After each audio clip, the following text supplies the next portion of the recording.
ನಮಸ್ತೆ ಸ್ನೇಹಿತರ, ಸಮಸ್ತ ಸ್ಪರ್ಧಾರ್ಥಿಗಳಿಗೆ, ಕನ್ನಡ ನಾಡಿನ ಪ್ರೀತಿಯ ವೀಕ್ಷಕರಿಗೆ, ಸಾಧನಾ ಯೂಟ್ಯೂಬ್ನ ಸಾಧಕರಿಗೆ ಎಲ್ಲರಿಗೂ ನಾನು ನಿಮ್ಮ ಪ್ರೀತಿಯ ಡಾಕ್ಟರ್ ಗುರುರಾಜ್ ಬುಲ್ಬುಲೆ ಮಾಡುವಂಥ ನಮಸ್ಕಾರಗಳು. ಎಲ್ಲರಿಗೂ ಈ ವಿಜಯದಶಮಿ ಒಳಿತನ್ನು ಮಾಡಲಿ, ಯಶಸ್ಸನ್ನು ತರಲಿ, ಶಿಕ್ಷಣವನ್ನು ಒದಗಿಸಲಿ, ಒಳ್ಳೆ ಆರೋಗ್ಯವನ್ನು ಕೊಡಲಿ ಅಂತ ಆಶಿಸ್ತಾ, ನಿನ್ನೆ ದಿನದ ಚರ್ಚೆಯ ಮುಂದುವರೆದ ಭಾಗ IAS CSAT ಪೇಪರ್ 2ನಲ್ಲಿ ಕೇಳಿರುವಂಥ ಮ್ಯಾಥ್ಸ್ ಮೆಂಟಲ್ ಎಬಿಲಿಟಿ ಪಾರ್ಟ್ನ ಮುಂದುವರೆದ ಭಾಗದ ಚರ್ಚೆಗೋಸ್ಕರ ನಾನು ನಿಮ್ಮೊಟ್ಟಿಗಿದ್ದೇನೆ ಸಾಧನಾ ಯೂಟ್ಯೂಬ್ ಚಾನಲ್ ಮೂಲಕ. ತುಂಬ ಜನ ಕಮೆಂಟ್ ಮಾಡಿದ್ರಿ, ಸರ್ ಇನ್ನೂ ಕ್ವಶನ್ಸ್ ಕಂಪ್ಲೀಟ್ ಆಗಿಲ್ಲ. ಅಯ್ಯೋ, ಇನ್ನೂ ತುಂಬ ಹೇಳೋದಿದ್ದಾರೆ, ಇವತ್ತು ಕಂಪ್ಲೀಟ್ ಆಗಲ್ಲ ರೀ. ಇವತ್ತು ಕೆಲವು ಉದಾಹರಣೆ ತೆಗೆದುಕೊಂಡು ಬಂದಿದ್ದೀವಿ, ಇನ್ನೂ ಬಹಳಷ್ಟು ಉದಾಹರಣೆಗಳಿದ್ದಾವೆ. ಬಟ್ ಆ ಸೀರೀಸ್ ಮೂಲಕ ಖಂಡಿತ ಕಂಪ್ಲೀಟ್ ಮಾಡ್ತೇವೆ. ಹಾಗೆ ನೀವು ಕೂಡ ವಿಡಿಯೋ ನೋಡ್ತಾ ಕೆಲವರ ಪ್ರಶ್ನೆನ ಆರಂಭದಿಂದ ಕೊನೆಯವರೆಗೂ ನೋಡಿದ್ರೆ ಯಾವುದೇ ಮಿಸ್ಟೇಕ್ಸ್ ಆಗಲ್ಲ. ನೀವೇನಾದ್ರು ಭಾಗಶಃ ಮಾತ್ರ ನೋಡೋದ್ರಿಂದ ಗೊಂದಲಗಳು ಹೆಚ್ಚಾಗೋ ಸಾಧ್ಯತೆ ಇರ್ತದೆ ಅಂತ ಹೇಳ್ತಾ, ಫಾರ್ ಎಕ್ಸಾಂಪಲ್ ಕನ್ನಡಿ ಬಿಂಬದ ಬಗ್ಗೆ ಒಂದಿಬ್ರು ಕಾಮೆಂಟ್ ಮಾಡಿದ್ದೀರಿ. ಏನಂತೇಳಿ, ಸರ್ ಇ ಎಂಬ ಅಕ್ಷರದ ಕನ್ನಡಿ ಬಿಂಬ ಅಲ್ಲ ರೀ, ಇ ಅನ್ನೋದೊಂದು ಸ್ವರಾಕ್ಷರ. ಅದು ಪ್ರಶ್ನೆ ಕೇಳಿರೋದು ವ್ಯಂಜನಗಳ ಬಗ್ಗೆ ಕೇಳಿದಾರ್ರಿ, ಸ್ವರಗಳ ಬಗ್ಗೆ ಅಲ್ಲ. Isn't it? ಅದನ್ನೆಲ್ಲ ಗಮನಿಸ್ಕೊಂಡು ನೀವು ಡಿಸೈಡ್ ಮಾಡಿ. ಅಲ್ಲಿ ಪ್ರಶ್ನೆ ಕೇಳೋಕ್ಕಿಂತ ಮುಂಚೆ, ನೀವು ಕಾಮೆಂಟ್ ಮಾಡೋಕ್ಕಿಂತ ಮುಂಚೆ ಒಂದು ಸಲ ಬಿಟ್ಟು 2 ಸಾರಿ ಆ ವಿಡಿಯೋನ ಸ್ಪಷ್ಟವಾಗಿ ನೋಡ್ಕೊಳ್ಳಿ. Is that clear? Let's move further ನಾವು. ಮುಂದಿನ ವಿಷಯದ ಚರ್ಚೆ ಮಾಡೋಣ ಈಗ. ಹಾಗೆ ಕೆಲವರು ಎನ್ ಅಕ್ಷರದ ಕನ್ನಡಿ ಬಿಂಬ ಬದಲಾಗೋದಿಲ್ಲ ಅಂತ ಹೇಳಿದಿರಿ. ಬದಲಾಗ್ತದೆ ಸ್ನೇಹಿತರೆ. ನಾವು ನಿಮ್ಗೆ ಏನಾದ್ರು ಉತ್ತರ ಕೊಡೋಕ್ಕಿಂತ ಮುಂಚೆ ಒಂದು ಸಲ ಬಿಟ್ಟು 2 ಸಾರಿ ಕನ್ಫರ್ಮ್ ಮಾಡಿಕೊಂಡೇ ಉತ್ತರ ಕೊಟ್ಟಿದ್ದೀವಿ ಅನ್ನೋದನ್ನ ತಮ್ಮ ಗಮನಕ್ಕೆ ತರ್ತಾ ಮುಂದಿನ ಇಂಟ್ರೆಸ್ಟಿಂಗ್ ಕ್ವಶನ್ಸ್ ಅನ್ನು ಗಮನಿಸ್ತಾ ಬರೋಣ. Look at the question. Consider the following addition problem. 3p plus 4p plus pp plus pp is equal to rq2, where p, q and r are different digits. But what is the arithmetic mean of all such possible values? You need to find it out. ಹಾಗಾರ ಇಲ್ಲಿ ಕೊಟ್ಟಂಥ ಪ್ರಶ್ನೆಗೆ ಉತ್ತರ ತೆಗೆದುಕೊಳ್ಳೋದು ಸಾಧ್ಯ ಆಗೋದು ಎಲ್ಲಿಂದ ಸ್ನೇಹಿತರ? It's possible with the help of 8ನೇ ತರಗತಿಯ ಗಣಿತ ಪಠ್ಯಪುಸ್ತಕದ ಮೊದಲ ಪಾಠ ಪ್ಲೇಯಿಂಗ್ ವಿತ್ ನಂಬರ್ಸ್ ಅನ್ನೋ ಪಾಠದಲ್ಲಿ, ಸಂಖ್ಯೆಗಳೊಂದಿಗೆ ಆಟ ಅನ್ನೋ ಪಾಠದಲ್ಲೇ ಇದಕ್ಕೆ ಸಂಬಂಧಪಟ್ಟಂಥ ವಿವರಗಳನ್ನು ಕೊಡಲಾಗಿದೆ. Is that clear? ವೆಲ್, ಚರ್ಚೆ ಮಾಡ್ತಾ ಬರೋಣ ಬನ್ನಿ.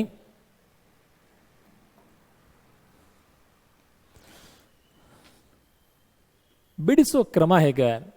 ಅವರು ಕೊಟ್ಟಂಥ ಇಕ್ವೇಶನ್ ಅನ್ನ ತೆಗೆದುಕೊಳ್ಳೋಣ. ಇಲ್ಲ, ಏನು ಇಕ್ವೇಶನ್ ಕೊಟ್ಟಿದ್ದಾರೆ ಅವರು? 3p ಒಂದು ಡಬಲ್ ಡಿಜಿಟ್ ನಂಬರ್, 4p ಮತ್ತೊಂದು double digit number, double p and double p ಇವನ್ನೆಲ್ಲ ಸೇರಿಸಿದಾಗ, ಆ್ಯಡ್ ಮಾಡಿದಾಗ, ಸಂಕಲನ ಮಾಡಿದಾಗ rq2 ಅನ್ನುವಂಥ 3 ಅಂಕಿಗಳ ಸಂಖ್ಯೆಯೊಂದು ನಮಗೆ ಸಿಗಬೇಕು ಅನ್ನೋದು ಪ್ರಶ್ನೆ. ಸರಿಯಾಗಾರ? ಅದಕ್ಕೆ ಸಂಬಂಧಪಟ್ಟಂತ ಅವರು ಬಿಡಿ ಸ್ಥಾನದ ಅಂಕಿಯ ಉತ್ತರವನ್ನು ಮಾತ್ರ ಸ್ಪಷ್ಟಪಡಿಸಿರೋದ್ರಿಂದ ನಾವು ಕೂಡ ಈ ಸಮೀಕರಣದಲ್ಲೇ ಬಿಡಿ ಸ್ಥಾನದ ಅಂಕಿನ ಅಷ್ಟೇ ಪರಿಗಣಿಸ್ಕೊಂಡ್ರೆ ಏನಾದ್ರು ಕ್ಲೂ ಸಿಗ್ಬೋದೇನೋ ಅಂತ. Let's focus on the unit digit as they have clearly mentioned the value of the unit digit specifically. Whatever they have mentioned specifically to us in the form of the question in the given set of question paper, we'll look into that particular clue. So that p plus p plus p plus c, only unit digit, p plus p plus p plus p is equivalent to 4p, must give us the result that ends with the digit called 2. It must end with 2. ಹಾಗಾದರೆ 4ರ ಮಗ್ಗಿಯಲ್ಲಿ 2 ಅನ್ನೋದು ಬಿಡಿ ಸ್ಥಾನದಲ್ಲಿ ಬರುವಂಥ ಸಂಖ್ಯೆಗಳಿದಾವ. We have written the tables of 4 wherein there are only 2 numbers that we have found which end with 2. 4 3s are 12 ends with 2. 4 8s are 32 ends with 2. In remaining all the numbers, none of them ends with 2. ಇನ್ನುಳಿದ ಯಾವುದೇ ಸಂಖ್ಯೆ ಕೂಡ 2ರಿಂದ end ಆಗಲ್ಲ. ಹಾಗಾದರೆ ಇಲ್ಲಿ 12 ಬರಬೇಕು ಅಂದರೆ 4ನ್ನು ಎಷ್ಟರಿಂದ ಗುಣಿಸ್ತೇವೆ? 3ರಿಂದ. 4ನ್ನು 3ರಿಂದ ಗುಣಿಸ್ತೀವಿ ಅಂತ ಹೇಳಿದ್ರೆ ಪಿ ಯ ಬೆಲೆ 3 ಆಗಿರತ್ತಾ? 4ನ್ನು 3ರಿಂದ ಗುಣಿಸಿದಾಗ 12, ಪಿ ಯ ಬೆಲೆ 3. ಅದೇ 4ನ್ನು 8ರಿಂದ ಗುಣಿಸಿದಾಗ 32, ಪಿ ಯ ಬೆಲೆ 8 ಆದರೂ ಆಗಿರ್ಬೋದು, 3 ಆದರೂ ಆಗಿರ್ಬೋದು. ಆ ಬೆಲೆನ ಇಲ್ಲಿ ಭರ್ತಿ ಮಾಡೋಣ. ಮೊದಲಿಗೆ ಪಿ ಯ ಬೆಲೆ 3 ಅಂದ್ಕೊಂಡ್ರೆ 3, 3, ಡಬಲ್ 3, 3, 4, 43, 3, 3, ಡಬಲ್ 3 ಎಲ್ಲ ಸೇರಿಸಿದಾಗ ದೊರೆಯೋ ಉತ್ತರ. We got the first possible sum. Similarly, suppose P is equal to 8, 8, double 8, 8, 8, double 8, 4, 8, 48, 3, 8, 38 ಇವನ್ನೆಲ್ಲ ಸೇರಿಸಿದಾಗ ಸಿಗುವಂಥ ಮೊತ್ತ 262. ಸೊ 3 ಅಂಕಿಗಳ ಒಂದು ಸಂಖ್ಯೆ ಸಿಗ್ತದೆ ನಮಗೆ. ಇಲ್ಲೂ ಸಿಕ್ತು, ಅಲ್ಲೂ ಸಿಕ್ತು. ಪಾಸಿಬಿಲಿಟೀಸ್ 2 ಮಾತ್ರ ಇದಾವೆ. ಏನೇನು ಪಾಸಿಬಿಲಿಟೀಸ್ ಇದಾವೆ ಎಲ್ಲ ತಗೊಳಕ್ಕೆ ಹೇಳಿದಾರೆ ಅವರು, ಲೈಕ್ ವೈಸ್. ಸೊ 142, 262 ಎರಡನ್ನ ಕೂಡಿಸಿದಾಗ ಬರುವಂಥ ಉತ್ತರ. ಬಟ್ ಇದರ ಆವರೇಜ್ ಫೈಂಡ್ ಔಟ್ ಮಾಡೋಕೆ ಹೇಳಿದ್ದಾರೆ ಅವರು. ಸೊ 404 ಎಷ್ಟು ಸಂಖ್ಯೆ ಇದ್ವಿಲ್ಲಿ? 2. ಹೀಗಾಗಿ 2ರಿಂದ ಭಾಗಿಸ್ತೀವಿ. ಸಪೋಸ್ 3 ಸಂಖ್ಯೆ ಆ್ಯಡ್ ಮಾಡಿದಿದ್ರೆ 3ರಿಂದ ಭಾಗಿಸ್ತೀವಿ. 4 ಸಂಖ್ಯೆ ಆ್ಯಡ್ ಮಾಡಿದ್ರೆ 4ರಿಂದ ಭಾಗಿಸ್ತೀವಿ. ಫಾರ್ ಎಕ್ಸಾಂಪಲ್, ನಮಗೆ ವಿಸಿಬಿಲಿಟಿ ಈಸಿ ಆಗಲಿ ಅನ್ನೋ ದೃಷ್ಟಿಕೋನದಲ್ಲಿ ವಾಪಸ್ ಬರಿತೀನಿ ನೋಡಿ. 142, 262 2 ನಂಬರ್ಸ್ ಇದಾವೆ. ಹೀಗಾಗಿ 2ರಿಂದ ಡಿವೈಡ್ ಮಾಡ್ತೀವಿ. 404 upon 2 will give us 202 is the average of all the possible numbers. Choice ಅಲ್ಲಿ ಇದೆಯಾ? How interesting the problem is. Yes, of course. ತುಂಬ ಜನ ಕೇಳ್ತಾ ಇದ್ರು, ಸರ್ ಈ ಎಕ್ಸಾಂಪಲ್ಸ್ ಎಲ್ಲ ಎಲ್ಲಿ ಕೊಟ್ಟಿದ್ದಾರೆ, ಎಲ್ಲಿಂದ ತೊಗೊಂಡು ಇವುಗಳನ್ನು ಅಂಥೇಳಿ ಅಲ್ವಾ? ಸ್ನೇಹಿತರೆ, ಈ ಎಕ್ಸಾಂಪಲ್ಸ್ ಎಲ್ಲಿಂದ ಕೊಟ್ಟಿದ್ದಾರೆ, ಎಲ್ಲಿಂದ ತಗೋಣ ಅಂತ ಗಮನಿಸೋಕೆ 8ನೇ ತರಗತಿಯ ಗಣಿತ ಪಠ್ಯಪುಸ್ತಕದಲ್ಲಿ they have mentioned this particular question ಅಥವಾ ಟಾಪಿಕ್. ಸ್ಕೂಲ್ಸಲ್ಲಿ ಆ ಪಾಠ ಹೇಳ್ತಾರೋ ಇಲ್ವೋ, ಹೇಳಿದಾರೋ ಇಲ್ವೋ ನನಗೆ ಗೊತ್ತಿಲ್ಲ. ಫೈನ್, ಬಹಳ ಸ್ಕೂಲ್ಸಲ್ಲಿ ಶಿಕ್ಷಕರು ತುಂಬ ಆಸಕ್ತಿಯಿಂದ ಈ ಪಾಠ ಬೇರೆ ಮಾಡಿದ್ದಾರೆ. ಕ್ವೈಟ್ ಇಂಟ್ರೆಸ್ಟಿಂಗ್ ಕ್ವಶನ್ ಇದಾವೆ. ತುಂಬ ಜನ ಪೇರೆಂಟ್ಸ್ ಫೋನ್ ಮಾಡ್ತಾರೆ, ಕ್ವಶನ್ ಕೇಳ್ತಾರೆ. ಏನಂತೇಳಿ, ಸರ್ ನಾವು ನಮ್ಮ ಮಕ್ಕಳಿಗೆ IAS ಮಾಡಿಸೋದಕ್ಕೆ ಯಾವ ಪುಸ್ತಕ ಓದಿಸೋಣ ಅಂಥೇಳಿ. ಅವ್ರು ಏನು ಓದ್ತಾ ಇದ್ದಾರೆ ಅದನ್ನು ಅಚ್ಚುಕಟ್ಟಾಗಿ ಓದೋಕೆ ಹೇಳಿ, ಸ್ಟಡಿ ಮೆಥಡ್ನ ಕಲಿಯೋಕೆ ಹೇಳಿ, ಅಷ್ಟು ಸಾಕು. ಅವ್ರಿಗೆ IASಗೆ ಏನು ಓದಬೇಕು ಏನಿಲ್ಲ ಅರ್ಥ ಆಗುತ್ತೆ. ಅದು ಬಿಟ್ಟು ಡಿಗ್ರಿ ಓದ್ಬೇಕಾದ್ರೆ ಎಲ್ಲ ಪುಸ್ತಕ ಕೊಡು ಹಾಗೆ ಬೇಡ. ಅವರಿಗೆ ಹೌ ಟು ಲರ್ನ್ ಅನ್ನೋದನ್ನು ಕಲಿಸ್ಕೊಡಿ. Yes, shall we move to the next question? Done. Well, ವಾಪಸ್ similar type of another question. Yes, ಇಲ್ಲಿ ಒಂದು ಚಿಕ್ಕದಾದ ಎರರ್ ಆಗಿದೆ ಸ್ನೇಹಿತರೆ. Let me mention it. ಈ ಇಕ್ವೇಶನ್ ತಪ್ಪಾಗಿದೆ. It's P plus R whole divided by Q. Question ಪೇಪರಲ್ಲಿ ಹೇಗಿದೆ ಇದು, ಸರಿನಾ? P plus R whole divided by Q. ನೀವು ಒರಿಜಿನಲ್ ಕ್ವಶನ್ ಪೇಪರ್ ನೋಡಿ, you can arrive at the conclusion. ಏನಿದೆ ಹಾಗಾದ್ರೆ ಪ್ರಶ್ನೆಯಲ್ಲಿ? 2 ಅಂಕಿ ಒಂದು ಸಂಖ್ಯೆ ಇದೆ. There is a number of 2 digits. If it is being multiplied by 3, we get the 3 digits which end with 2 similar digits. ಬಹುಶಃ ಲೆಕ್ಕ ಬಿಡಿಸ್ದ ಈ ಲೆಕ್ಕ ಏನು ಅಂತ ಪಕ್ಕ ಆಗಲ್ಲ ನಮಗೆ ಅಲ್ವಾ? ಬನ್ನಿ, ಪ್ರತಿ ಸಾರಿ ನೆನ್ಪಿಟ್ಕೊಳ್ಳಿ. This is R, isn't it? P plus R whole divided by Q. Check ಮಾಡೋಣ. ಅದಕ್ಕೆ ತಕ್ಕಂಥ ಕೀ ಆನ್ಸರ್ಸಲ್ಲಿ ಏನಾದ್ರು ಚೇಂಜಸ್ ಕೂಡ ಆಗ್ಬೋದು. ನೋಡೋಣ, ಬನ್ನಿ ಬಿಡಿಸ್ತಾ ಬರೋಣ ಈ ಪ್ರಶ್ನೆನ. ಯಾವ ಲೆಕ್ಕ, ಏನು ಕತೆ, ಏನೂ ಅರ್ಥ ಆಗ್ತಿಲ್ಲ ಸರ್. ಚೆಕ್ ಮಾಡೋಣ sir. Let see. Equation change ಆದರೆ ಆನ್ಸರ್ಸು ಕೂಡ ಚೇಂಜ್ ಆಗ್ಬೋದು. ನೋಡೋಣ ಅದನ್ನು, ಸರಿನಾ? ಸೊ ಹಾಗಾದ್ರೆ ಇಲ್ಲಿ ಯಾವ ಅಂಕಿನ 3ರಿಂದ ಗುಣಿಸಿದಾಗ ಕೊನೆಯಲ್ಲಿ ಅದೇ ಅಂಕಿ ರಿಪೀಟ್ ಆಗಬೇಕು. ನಾವು ಯೂಸ್ ಮಾಡೋ ಸಂಖ್ಯಾ ಪದ್ಧತಿ ಬಂದು ದಶಮಾನ ಸಂಖ್ಯಾ ಪದ್ಧತಿ ಅಂತ. ಈಗ ಎಷ್ಟು ದೇಶ ಇದ್ದಾವೆ? ಬಹುಶಃ ಮಿನಿಮಮ್ ಅಷ್ಟು ಭಾಷೆ ಇದ್ದಾವೆ, ವಾಟ್ ಐ ಫೀಲ್. ಅಥವಾ ಮತ್ತದರಲ್ಲೇ ಬೇರೆ ಬೇರೆ ಪ್ರಾಂತ್ಯಗಳಿಗೆ. ಭಾರತ ದೇಶ ಒಂದೇ ಇದ್ರು, ನಮ್ಮಲ್ಲಿ ವೈವಿಧ್ಯತೆಯಲ್ಲ ಏಕತೆಯನ್ನು ಹೊಂದಿರೋ ದೇಶ ನಮ್ಮದು. ಊರಿಗೊಂದು ಭಾಷೆ, isn't it? ಕನ್ನಡ ಅಂತ ಹೇಳಿದಾಗ ಮತ್ತೆ ಬೆಲ್ಗಮ್ ಕನ್ನಡ ಬೇರೆ, ಧಾರವಾಡ ಕನ್ನಡ ಬೇರೆ, ಮೈಸೂರು ಕನ್ನಡ, ಕನ್ನಡಿಗರೆಲ್ಲ ಒಂದು, ಕರ್ನಾಟಕ ಎಲ್ಲ ಒಂದು. ಬಟ್ ನಮ್ಮ ಭಾಷೆಯ ವೈವಿಧ್ಯತೆ ಅಷ್ಟು ಅದ್ಭುತವಾಗಿದೆ. ನಾವೇಗೆ ಬೇರೆ ಬೇರೆ ಭಾಷೆ ಮಾತಾಡ್ಕೋತೀವೋ ಮ್ಯಾಥ್ಸಲ್ಲೂ ಕೂಡ ಬೇರೆ ಬೇರೆ ನಂಬರ್ ಸಿಸ್ಟಮ್ ಇದೆ. ಕಂಪ್ಯೂಟರ್ ಜೊತೆ ಮಾತಾಡಬೇಕು ಅಂದರೆ ಏನೇ ಮಾತಾಡೋದಿದ್ರು 0 1 ಮಾತಾಡಬೇಕು. ಅದನ್ನು ಬೈನರಿ ನಂಬರ್ ಸಿಸ್ಟಮ್, ದ್ವಿಮಾನ ಸಂಖ್ಯಾ ಪದ್ಧತಿ ಅಂತೀವಿ. ಹಾಗೆ ಮನುಷ್ಯರೊಂದಿಗೆ ವ್ಯವಹರಿಸಬೇಕಾದ್ರೆ 0 ಇಂದ 9 ಇರುವಂಥ 10 ಅಂಕಿಗಳನ್ನು ಬಳಸಿ ವ್ಯವಹರಿಸಬೇಕು. ಅದನ್ನು ದಶಮಾನ ಸಂಖ್ಯಾ ಪದ್ಧತಿ ಅಂತ ಕರಿತೀವಿ, 10ರ ಆಧಾರದ ಸಂಖ್ಯಾ ಪದ್ಧತಿ. ಹಾಗಾದರೆ ಪಿಯ ಬೆಲೆ 0 ಇಂದ ಹಿಡಿದು 9 ಬೇಕಾದಾಗಿರ್ಬೋದು ಸರ್. ಎಸ್. ಸೊ ಅದನ್ನು 3ರಿಂದ ಗುಣಿಸಿದಾಗ, ಈಗ 0ನ 3ರಿಂದ ಗುಣಿಸಿದ್ರೆ ಉತ್ತರ 0 ಆಗತ್ತಾ? ಎಸ್. 1ರಿಂದ ಗುಣಿಸಿದ್ರೆ ಏನಾಗತ್ತೆ? 2ರಿಂದ 3ರಿಂದ so on and so forth. ನಮಗೇನಾಗಬೇಕು, ಯಾವ ಅಂಕಿಯಿಂದ ಗುಣಿಸ್ತೀವೋ ಫಲಿತಾಂಶದಲ್ಲಿ ಕೊನೆಗೆ ಅದೇ ಅಂಕಿ ಇರಬೇಕು. ಅಂದರೆ ಇಲ್ಲಿ 0 ಇದ್ದರೆ ಕೊನೆಗೆ 0 ಇರಬೇಕು. 1 ಇದ್ದರೆ 1 ಬರಬೇಕಾಗಿತ್ತು, ಬಂದಿಲ್ಲ. 2 ಇದ್ದರೆ 2 ಇರಬೇಕಾಗಿತ್ತು, 2 ಇಲ್ಲ. 3 ಬರಲಿಲ್ಲ. 4 ಅಲ್ಲಿಲ್ಲ. 5 ಎಸ್ ಇಟ್ ಈಸ್. 6 ರಿಪೀಟ್ ಆಗಿಲ್ಲ. 7 ಬಂದಿಲ್ಲ. 8 ಇಲ್ಲಿ ಬರಲಿಲ್ಲ. 9 ಇಲ್ಲಿ ಬಂದಿಲ್ಲ. ಬಂದಿರೋದು 2 ಕಡೆ ಮಾತ್ರ.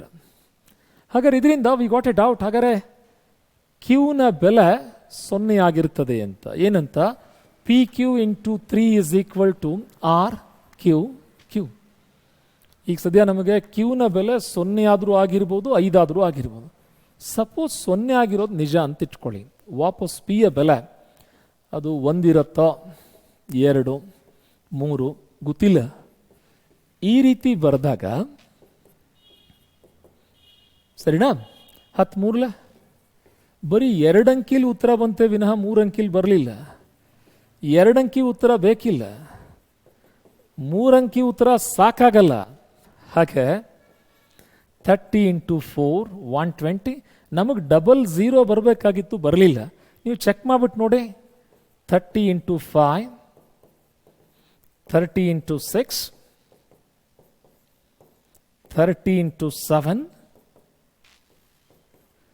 30 ಇಂಟು 8 30 ಇಂಟು 9. ಸೊ 0 ಇಂದ 9 ಎಲ್ಲ ಟ್ರೈ ಮಾಡಿದ್ವಿ. 1 ಸೆಕೆಂಡ್, 1 ನಿಮಿಷ. I will make some changes that. 30 ಬದಲಿಗೆ ಇಲ್ಲೊಂದು ಸ್ವಲ್ಪ ಚೇಂಜಸ್ ಮಾಡ್ಕೊಳ್ಳೋಣ ನಾವು. ಏನಂತ? 40 ಇಂಟು 3 ಅನ್ನೋಣ, ಉತ್ತರ ಅಷ್ಟೇ ಇರತ್ತಾ? 50 ಇಂಟು 3 ಅನ್ನೋಣ, 60 ಇಂಟು 2 ಒಂದೇ. ಲೆಕ್ಕಕ್ಕೆ ಈಸಿ ಆಗಲಿ ಅಂತ ಆಗಿ ಬರ್ಕೊಂಡ್ವಿ ನಾವು. You couldn't follow it. 80 into 3 90 into 3. ಎಲ್ಲರೂ ನಮಗೆ ಕೊನೆಯಲ್ಲಿ 2 ಅಂಕಿಗಳು ಸಿಮಿಲರ್ ಇರಬೇಕು, ಹಾಗೆ ಬರಲಿಲ್ಲ ನೋಡಿ. ಆವಾಗ ಕನ್ಫರ್ಮ್ ಆಯಿತು, ಕ್ಯೂನ ಬೆಲೆ 0 ಅಂತೂ ಅಲ್ಲ, ಇದ್ರೆ 5 ಇರ್ತದೆ, 5 ಇರಬೇಕು. ಕ್ಯೂನ ಬೆಲೆ 0 ಅನ್ನೋದೊಂದು ಕನ್ಫರ್ಮ್ ಆಯ್ತು. ಈಗ ನಮಗೆ ಬನ್ನಿ ಚೆಕ್ ಮಾಡೋಣ ವಾಟ್ ನೆಕ್ಸ್ಟ್ ಅಂತ. ಕ್ಯೂನ ಬೆಲೆ 0 ಆದ ತಕ್ಷಣದಲ್ಲೇ ಈಕ್ವೇಷನ್ ಚೇಂಜ್ ಆಗಿದೆ ಹೇಳಿದೀವಿ ತಾನೆ? ಸರಿ. ಸೊ ಕ್ಯೂನ ಬೆಲೆ 0 ಅಂತೂ ಅಲ್ಲ, 5 ಆಗತ್ತಾ? ಸರಿ. ಹಾಗಾರೆ ಕ್ಯೂನ ಬೆಲೆ 5 ಆಗೋದ್ರಿಂದ ಈ ಕ್ಯೂಗಳ ಬೆಲೆ ಕೂಡ 5 ಆಗಬೇಕು.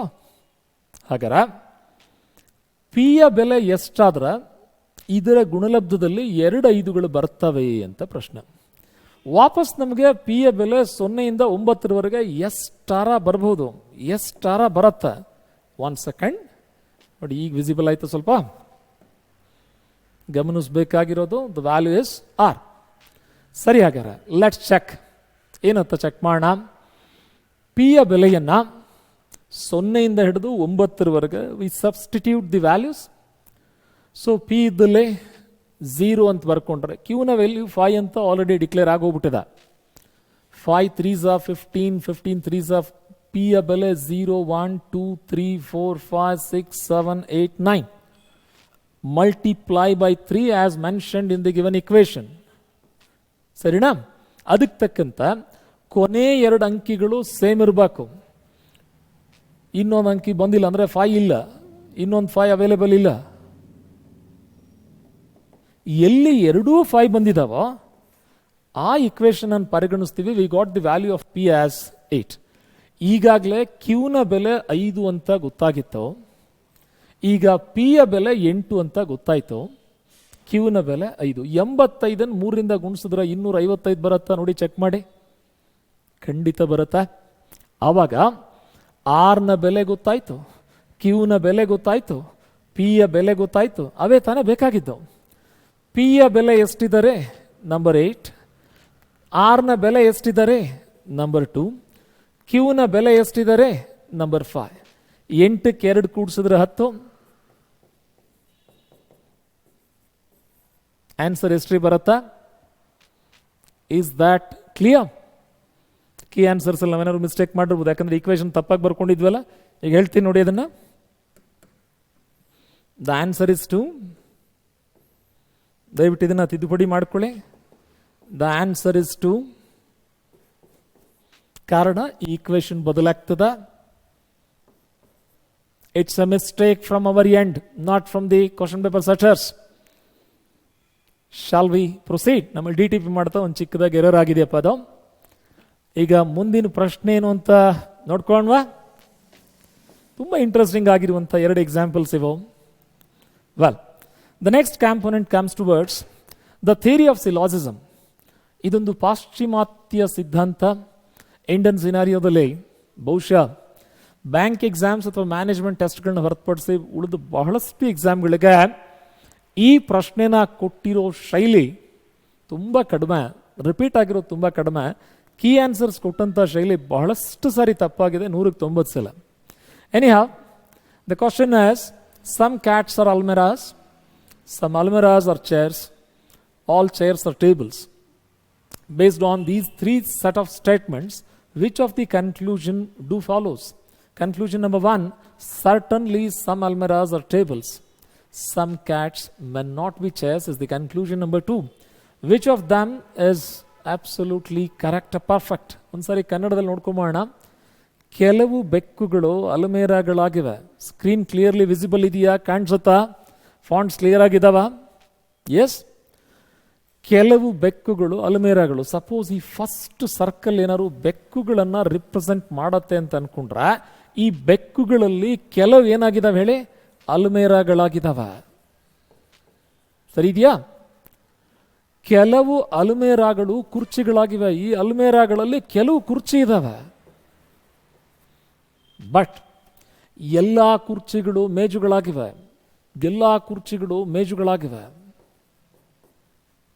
The cat, the almirah, the chair, the table. And the conclusions are, certainly some almirahs are tables.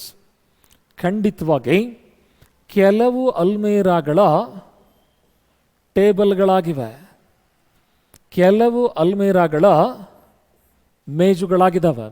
S, ಈ ನಿರ್ಣಯ ಸರಿಯಾಗಿದೆ. ಎರಡನೇದು, ಕೆಲವು ಬೆಕ್ಕುಗಳು ಕುರ್ಚಿಗಳಾಗದೇ ಇರಬಹುದು.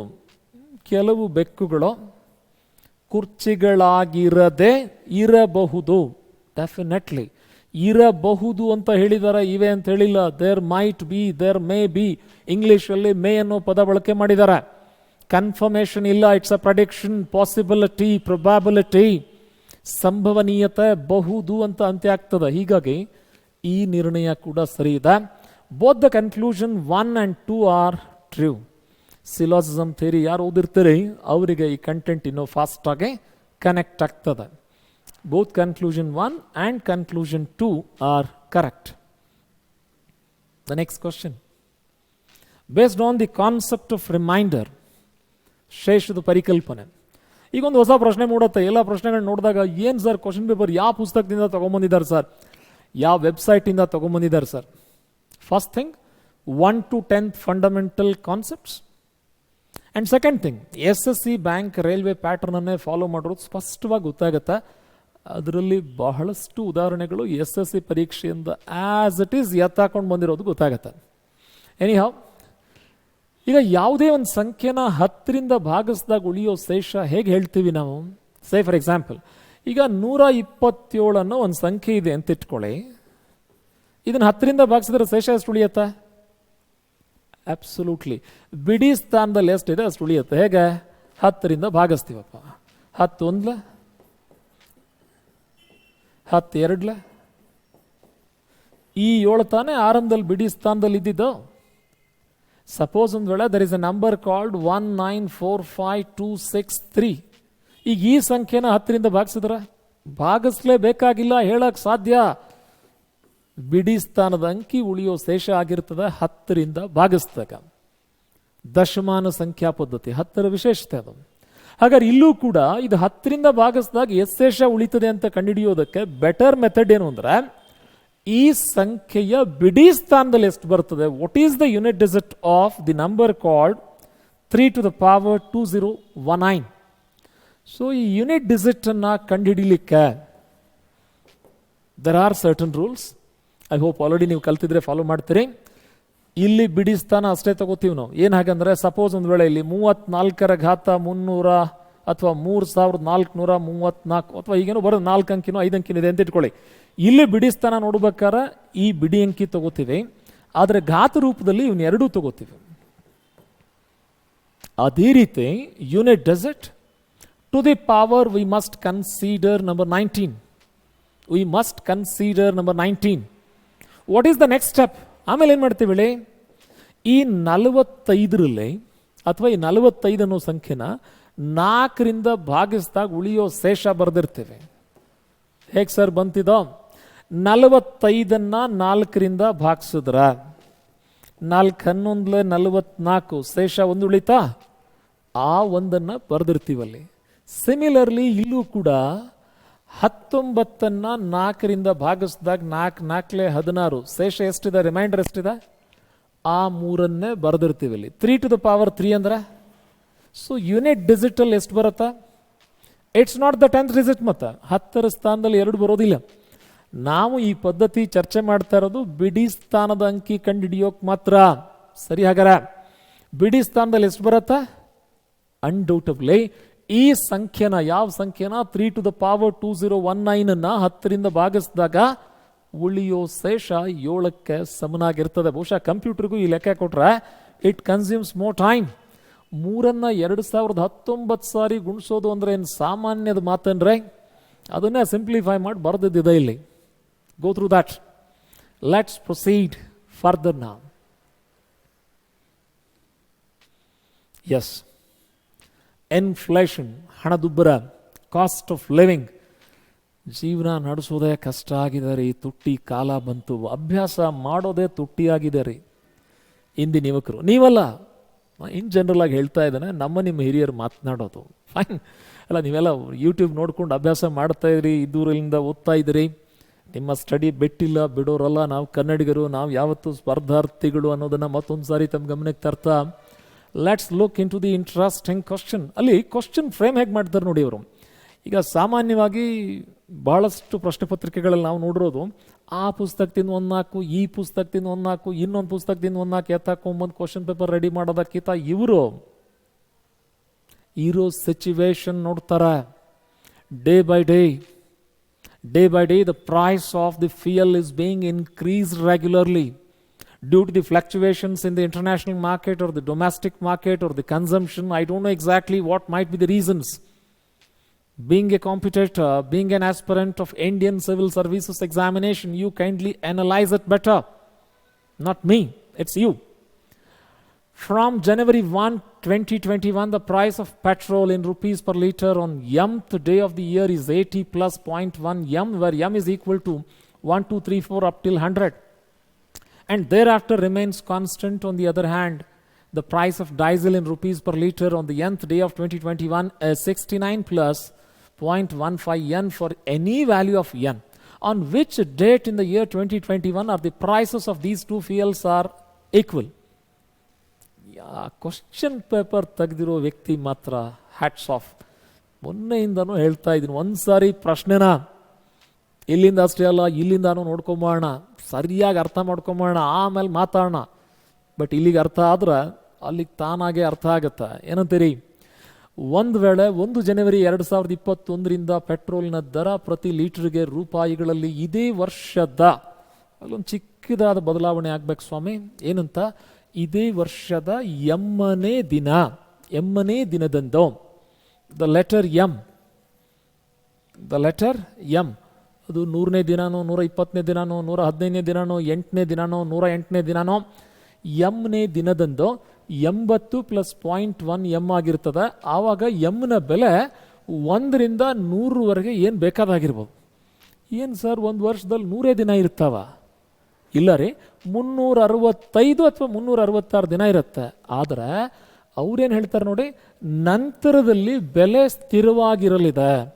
ಅಂದರೆ 101ನೇ ದಿನದಿಂದ ಹಿಡಿದು 365 ದಿನದವರೆಗೂ ಏನೆಲ್ಲ ಏರಿಸ್ಬೇಕು, ಮೊದಲು 100 ದಿನ ಚೆನ್ನಾಗಿ ಏರಿಸ್ಬಿಟ್ಟಿದ್ದೀವಿ, ಆಮೇಲೆ ಆ ವ್ಯಾಲ್ಯೂ ಚೇಂಜ್ ಆಗಲ್ಲ, ಇಟ್ ವಿಲ್ ಬಿ ಫಿಕ್ಸ್ಡ್ ಅಂತ ಪ್ರಾಬ್ಲಮ್ ಹೇಳ್ತಾ ಇದೆ. ನಾನಲ್ಲ, IAS ಎಕ್ಸಾಮ್ನ ಕ್ವಶನ್ ಪೇಪರ್ನ ಪ್ರಾಬ್ಲಮ್ ಹೇಳ್ತಾ ಇದೆ. What next?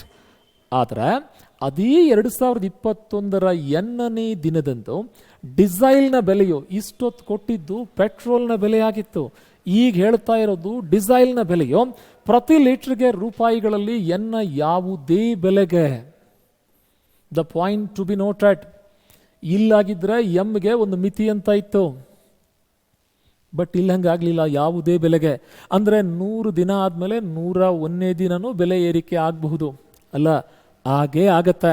102ನೇ ದಿನ, 3, 4, 5, 365 ದಿನಗಳವರೆಗೂ ಆ ಬೆಲೆ ಭರ್ತಿ ಮಾಡೋ ಅವಕಾಶ ಇಲ್ಲಿದೆ. ಪ್ರತಿದಿನ ಬೆಲೆ ಏರಿಕೆ ಆಗ್ತದೆ. ಆವಾಗ ಡೀಸೆಲ್ನ ಬೆಲೆ ಪ್ರತಿ ಲೀಟರ್ಗೆ ರೂಪಾಯಿಗಳಲ್ಲೇ 69 + 0.15 ಎನ್ ಆಗಲಿದೆ. ಎನ್ನ ಬೆಲೆ ನೀವು ಎಷ್ಟು ಭರ್ತಿ ಮಾಡ್ತೀರಾ ಆ ದಿನದ ದರ ಅದು. ಫಾರ್ ಎಕ್ಸಾಂಪಲ್, ಈಗ ಜನವರಿ 10ನೇ ತಾರೀಕು, ಆವಾಗ ಎನ್ನ ಬೆಲೆ 10 ಆಗಿರತ್ತಾ? ಜನವರಿ 10ನೇ ತಾರೀಕು ಎನ್ನ ಬೆಲೆ 10 ಆಗತ್ತೆ. ಸೊ 69 ಪ್ಲಸ್ ಈ ಸಂಖ್ಯೆನ 10ರಿಂದ ಗುಣಿಸಿದ್ರೆ ಎಷ್ಟು ರೀ ಆಗತ್ತಾ? 1.5 ರೂಪಾಯಿ ಆಗತ್ತಾ? ಹಾಗಾದರೆ ಜನವರಿ 10ಕ್ಕೆ 70 ರೂಪಾಯಿ 50 ಪೈಸೆ ಪ್ರತಿ ಲೀಟರ್ಗೆ ಡೀಸೆಲ್ನ ಬೆಲೆ ಆಗಿರ್ತದೆ. ಸರ್, ಜನವರಿ 20ಕ್ಕೆ 69 ಅನ್ನೋದಂತೂ ಫಿಕ್ಸ್ಡ್, ಫಾರ್ಮುಲಾದಲ್ಲಿ it's a constant. 0.15 is also constant, but 20ನೇ ದಿನ, ಸೊ 69 ಪ್ಲಸ್ 0.15 20ರಿಂದ ಗುಣಿಸಿದ್ರೆ 3 ರೂಪಾಯಿ ಆಗತ್ತೆ ರೀ. 69 + 3 72 ರೂಪಾಯಿ. ಹೀಗೆ ಪ್ರತಿದಿನ ಪ್ರತಿದಿನ ಪ್ರತಿದಿನ ಬೆಲೆ ಏರಿಕೆ ಆಗ್ತಾ ಹೋಗ್ತದೆ ಅನ್ನೋದನ್ನು ಸ್ಪಷ್ಟಪಡಿಸಿದ್ದಾರೆ. ಆದರೆ ಕೇಳಿರೋ ಕ್ವಶನ್ ಏನು ಅಂದರೆ, 2021ರ ಯಾವ ದಿನದಂದು ಈ ಎರಡೂ ಇಂಧನಗಳ ಬೆಲೆ ಪರಸ್ಪರ ಸಮನಾಗಿರ್ತದೆ, ಈಕ್ವಲ್ ಆಗಿರ್ತದೆ? An interesting question. ಸರಿ, ಹಾಗಾದ್ರೆ ಈ ಕ್ವಶನ್ ಸಾಲ್ವ್ ಮಾಡೋದು ಹೇಗೆ? ಮೊದಲಿಗೆ ಜನವರಿ ತಿಂಗಳಲ್ಲಿರೋ ದಿನ ಎಷ್ಟು, ಫೆಬ್ರವರಿಲಿರೋ ದಿನ ಎಷ್ಟು, ಮಾರ್ಚಲ್ಲಿರೋ ದಿನ ಎಷ್ಟು, ಏಪ್ರಿಲ್ನಲ್ಲಿರೋ ದಿನ ಎಷ್ಟು, ಮೇನಲ್ಲಿ ಯಾಕೆ ಸರ್ ಬರೀಲಿಲ್ಲ? ಚಾಯ್ಸಲ್ಲಿ ಕೊಟ್ಟಿದ್ರು, ಹಿಂಗಾಗಿ ಬರೆದಿಲ್ಲ, ಯೋಚನೆ ಮಾಡಿ ಬರೆಯೋಣ. ಅಥವಾ 100 ದಿನಗಳನ್ನು ಕ್ರಾಸ್ ಆದ ತಕ್ಷಣ ಸ್ಟಾಪ್ ಮಾಡಿದ್ದೇವೆ. 100 ದಿನಗಳನ್ನು ಕ್ರಾಸ್ ಮಾಡಿದ ತಕ್ಷಣ ಸ್ಟಾಪ್ ಮಾಡಿದ್ದೀವಿ. Either of these two. ಈ 100 ದಿನಗಳ ಲೆಕ್ಕ ಏನು ಹೇಳತ್ತೆ ನಮಗೆ? 100ನೇ ದಿನಕ್ಕೆ ಪೆಟ್ರೋಲ್ನ ಬೆಲೆ ಹೆಚ್ಚಾಗಿದ್ದು 101ನೇ ದಿನದಿಂದ ಹೆಚ್ಚಾಗಲ್ಲ. ಹಾಗಾದರೆ 100ನೇ ದಿನಕ್ಕೆ ಮ್ಯಾಕ್ಸಿಮಮ್ ಎಷ್ಟು ಹೆಚ್ಚಾಗಿರತ್ತೆ? 80 + 0.1 ಎಮ್. 100ನೇ ದಿನಕ್ಕೆ ಪೆಟ್ರೋಲ್ನ ಬೆಲೆ ಎಮ್ ಇದ್ದಲ್ಲಿ 100 ಹೊತ್ತು ಬರಿಬೋದಾ? 0.1 × 100 is nothing but 10 rupees. So ಪೆಟ್ರೋಲ್ನ ಬೆಲೆ ಎಷ್ಟಾಗಲಿದೆ? 90 ರೂಪಾಯಿ. ಪ್ರಶ್ನೆಯಲ್ಲಿರೋ ಮಾಹಿತಿ ಹೇಳುವಂತೆ, ಒಂದು ಸಾರಿ 90 ರೂಪಾಯಿ ರೀಚ್ ಆದಮೇಲೆ ನಂತರದಲ್ಲಿ ಬೆಲೆ ಜಾಸ್ತಿ ಆಗಲ್ಲ, ಅದು ವರ್ಷ ಪೂರ್ತಿ ಫಿಕ್ಸ್ಡ್ ಇರ್ತದೆ ಅಂತ ನಾನು ಹೇಳ್ತಾ ಇಲ್ಲ, ಕ್ವಶನ್ ಹೇಳ್ತಾ ಇದೆ. By the same time question ಇನ್ನೊಂದು ಮಾತು ಹೇಳ್ತಾ ಇದೆ, ಬಟ್ ಡಿಸೈಲ್ ಆಗಲ್ಲ, ಬೆಲೆ ಏರಿಕೆ ಆಗ್ತಾ ಹೋಗ್ತದೆ ಅಂತೇಳಿ. ಹಾಗಾದರೆ ಡಿಸೈಲ್ನ ಬೆಲೆ ಏರಿಕೆಗೆ ಸಂಬಂಧಪಟ್ಟಂಥ ವಿವರಗಳೇನಿದೆ ಗಮನಿಸ್ತಾ ಬರೋಣ ನಾವೀಗ. Shall I wind it up? ಬನ್ನಿ ನೋಡೋಣ. ಡಿಸೈಲಿಗೆ ಸಂಬಂಧಪಟ್ಟಂತೆ ವಾಟ್ ಹ್ಯಾಪನ್ಸ್? ಪೆಟ್ರೋಲ್ನ ಬೆಲೆ ಅಂತೂ 90 ರೂಪೀಸ್ ಅಂತ ಈಗ ತಾನೇ ಕ್ಯಾಲ್ಕುಲೇಟ್ ಮಾಡಾಯ್ತು. ಈಗ ನಾವು ಇದೇ ತಾನೇ ಪ್ರೀವಿಯಸ್ ಬರೆದಿದ್ದು. 100ನೇ ದಿನಕ್ಕೆ ಎಷ್ಟಾಗತ್ತೆ? ಒಂದು ಸಾರಿ ಈ ವ್ಯಾಲ್ಯೂ ರೀಚ್ ಆದಮೇಲೆ, ಆ ಪೆಸಿಫಿಕ್ ಹೈಟನ್ನು ರೀಚ್ ಆದಮೇಲೆ ಫರ್ದರ್ ಕ್ರಾಸ್ ಆಗಲ್ಲ. That's the saturation. Fine. What happens further? ಹಾಗಾದ್ರೆ ಈಗ ಪೆಟ್ರೋಲ್ನ ಬೆಲೆ ಮತ್ತು ಡಿಸೈಲ್ನ ಬೆಲೆಗಳೆರಡೂ ಸಮ ಇರಬೇಕು. ಪೆಟ್ರೋಲ್ನ ಬೆಲೆ ಆಲ್ರೆಡಿ ಎಷ್ಟು ರೂಪಾಯಿ ರೀಚ್ ಆಗಿದೆ? 90 ರೂಪಾಯಿ ರೀಚ್ ಆಗಿದೆ. ಇನ್ನು ಡಿಸೈಲ್ನ ದರವನ್ನು ನಾವು ಕಂಡುಹಿಡಿಯೋದಕ್ಕೆ ಬಳಸುವಂಥ ಫಾರ್ಮುಲಾ, ಪ್ರಶ್ನೆಯಲ್ಲಿ ಕೊಟ್ಟಂಥ ಫಾರ್ಮುಲಾ ಇಲ್ಲಿದೆ ನೋಡಿ, 69 + 0.15 ಎನ್. ಈ ಎಣ್ಣೆ ಬೆಲೆ ಗೊತ್ತಾಗಬೇಕಾಗಿದೆ ನಮಗೆ. ಅಂದರೆ ಎಷ್ಟನೇ ದಿನಕ್ಕೆ ಇವನು ಎಲ್ಲ ಸೇರಿಸಿದ್ರೆ ನಮಗೆ 90 ರೂಪಾಯಿ ಬರ್ತದೆ ಅನ್ನೋ ಮಾಹಿತಿ ಗೊತ್ತಾಗಬೇಕಾಗಿದೆ. ಸರಿ, ಸಂಖ್ಯೆಗಳಿಲ್ಲ ಒಂದು ಬದಿಗೆ ಬರುವಂತ, ರೈಟ್ ಸೈಡ್ ಇರೋ 69 ಲೆಫ್ಟಿಗೆ ಕಳಿಸ್ಬಿಟ್ರೆ ಪ್ಲಸ್ ಇದ್ದು ಮೈನಸ್ ಆಯಿತು, as it is. Difference 21 rupees 0.15. ಈಗ 0.15 LHSಗೆ ಬಂತು ಅಂದರೆ ಮಲ್ಟಿಪ್ಲೈಡ್ ಬೈ ಇದ್ದಿದ್ದು ಡಿವೈಡೆಡ್ ಬೈ ಆಗ್ತದೆ. ನೀವು 21 0.15 ಡಿವೈಡ್ ಮಾಡಿ ನೋಡಿ 140 ಬರ್ತದೆ. ಅಂದರೆ 140ನೇ ದಿನಕ್ಕೆ ಯಾವುದರ ಬೆಲೆ, ಡೀಸೆಲ್ನ ಬೆಲೆ ಕೂಡ 90 ರೂಪಾಯಿ ಪ್ರತಿ ಲೀಟರ್ಗೆ ಆಗಿರ್ತದೆ. ಈಗಾಗಲೇ ಪೆಟ್ರೋಲ್ನ ಬೆಲೆ 100 ದಿನದಿಂದ, ಅಂದರೆ 100ನೇ ದಿನ ಮತ್ತು ಅದರ ನಂತರದ ದಿನ ಎಲ್ಲ ದಿನಗಳಲ್ಲೂ 90 ರೂಪಾಯಿ ಆಗೋಗ್ಬಿಟ್ಟಿದೆ. ಅವ್ರು ಕೇಳಿರೋ ಪ್ರಶ್ನೆ ಪೆಟ್ರೋಲ್ನ ರೇಟು ಡೀಸೆಲ್ನ ರೇಟ್ ಯಾವಾಗ ಈಕ್ವಲ್ ಆಗುತ್ತೆ ಅಂತ ಹೇಳಿ. ಹಾಗಾದ್ರೆ 140ನೇ ದಿನ ಈಕ್ವಲ್ ಆಗುತ್ತೆ. ಈಗಾಗಲೇ ಜನವರಿ, ಫೆಬ್ರವರಿ, ಮಾರ್ಚ್, ಏಪ್ರಿಲ್, ಫೆಬ್ರವರಿ ಅಂತ ಬಂದ ತಕ್ಷಣದಲ್ಲಿ ಅದು ಸಾಧಾರಣ ವರ್ಷನೋ ಅಧಿಕ ವರ್ಷನೋ, we should be cautious about whether the given year is a leap year or an ordinary year. 2021 as it's the odd number, it must be an ordinary year. And in case of ordinary years, in the month of February we have maximum 28 days. Sum of all the above days will give us 120, but our expectation is 140. 120 ಇದ್ದು 140 ಆಗಬೇಕು ಅಂದರೆ extra ಎಷ್ಟು ದಿನ ಬೇಕು? 20 ದಿನ ಬೇಕು. ಅಂದಾಗ ಮಾತ್ರ 140 ಅನ್ನೋ ಪೊಸಿಷನ್ನ ರೀಚ್ ಆಗ್ಲಿಕ್ಕೆ ಸಾಧ್ಯ. ಈ 20 ದಿನ ಯಾವ ತಿಂಗಳಿಂದ ತಗೊಂತೀವಿ? ಮೇ ತಿಂಗಳಿಂದ ತಗೊಂತೀವಿ. ಅಂದರೆ ಮೇ 20ನೇ ತಾರೀಕು ಅಂತ ಅರ್ಥ. The answer is on 20th of May 2021 the cost of the petrol and diesel will be equivalent as per the given set of logic. The nature of IAS questions, they are all common sense questions, they are not super sense questions, but the approach they have followed, simply great. Shall I proceed? A biology class at high school predicted that a local population of animals will double in size every 12 years.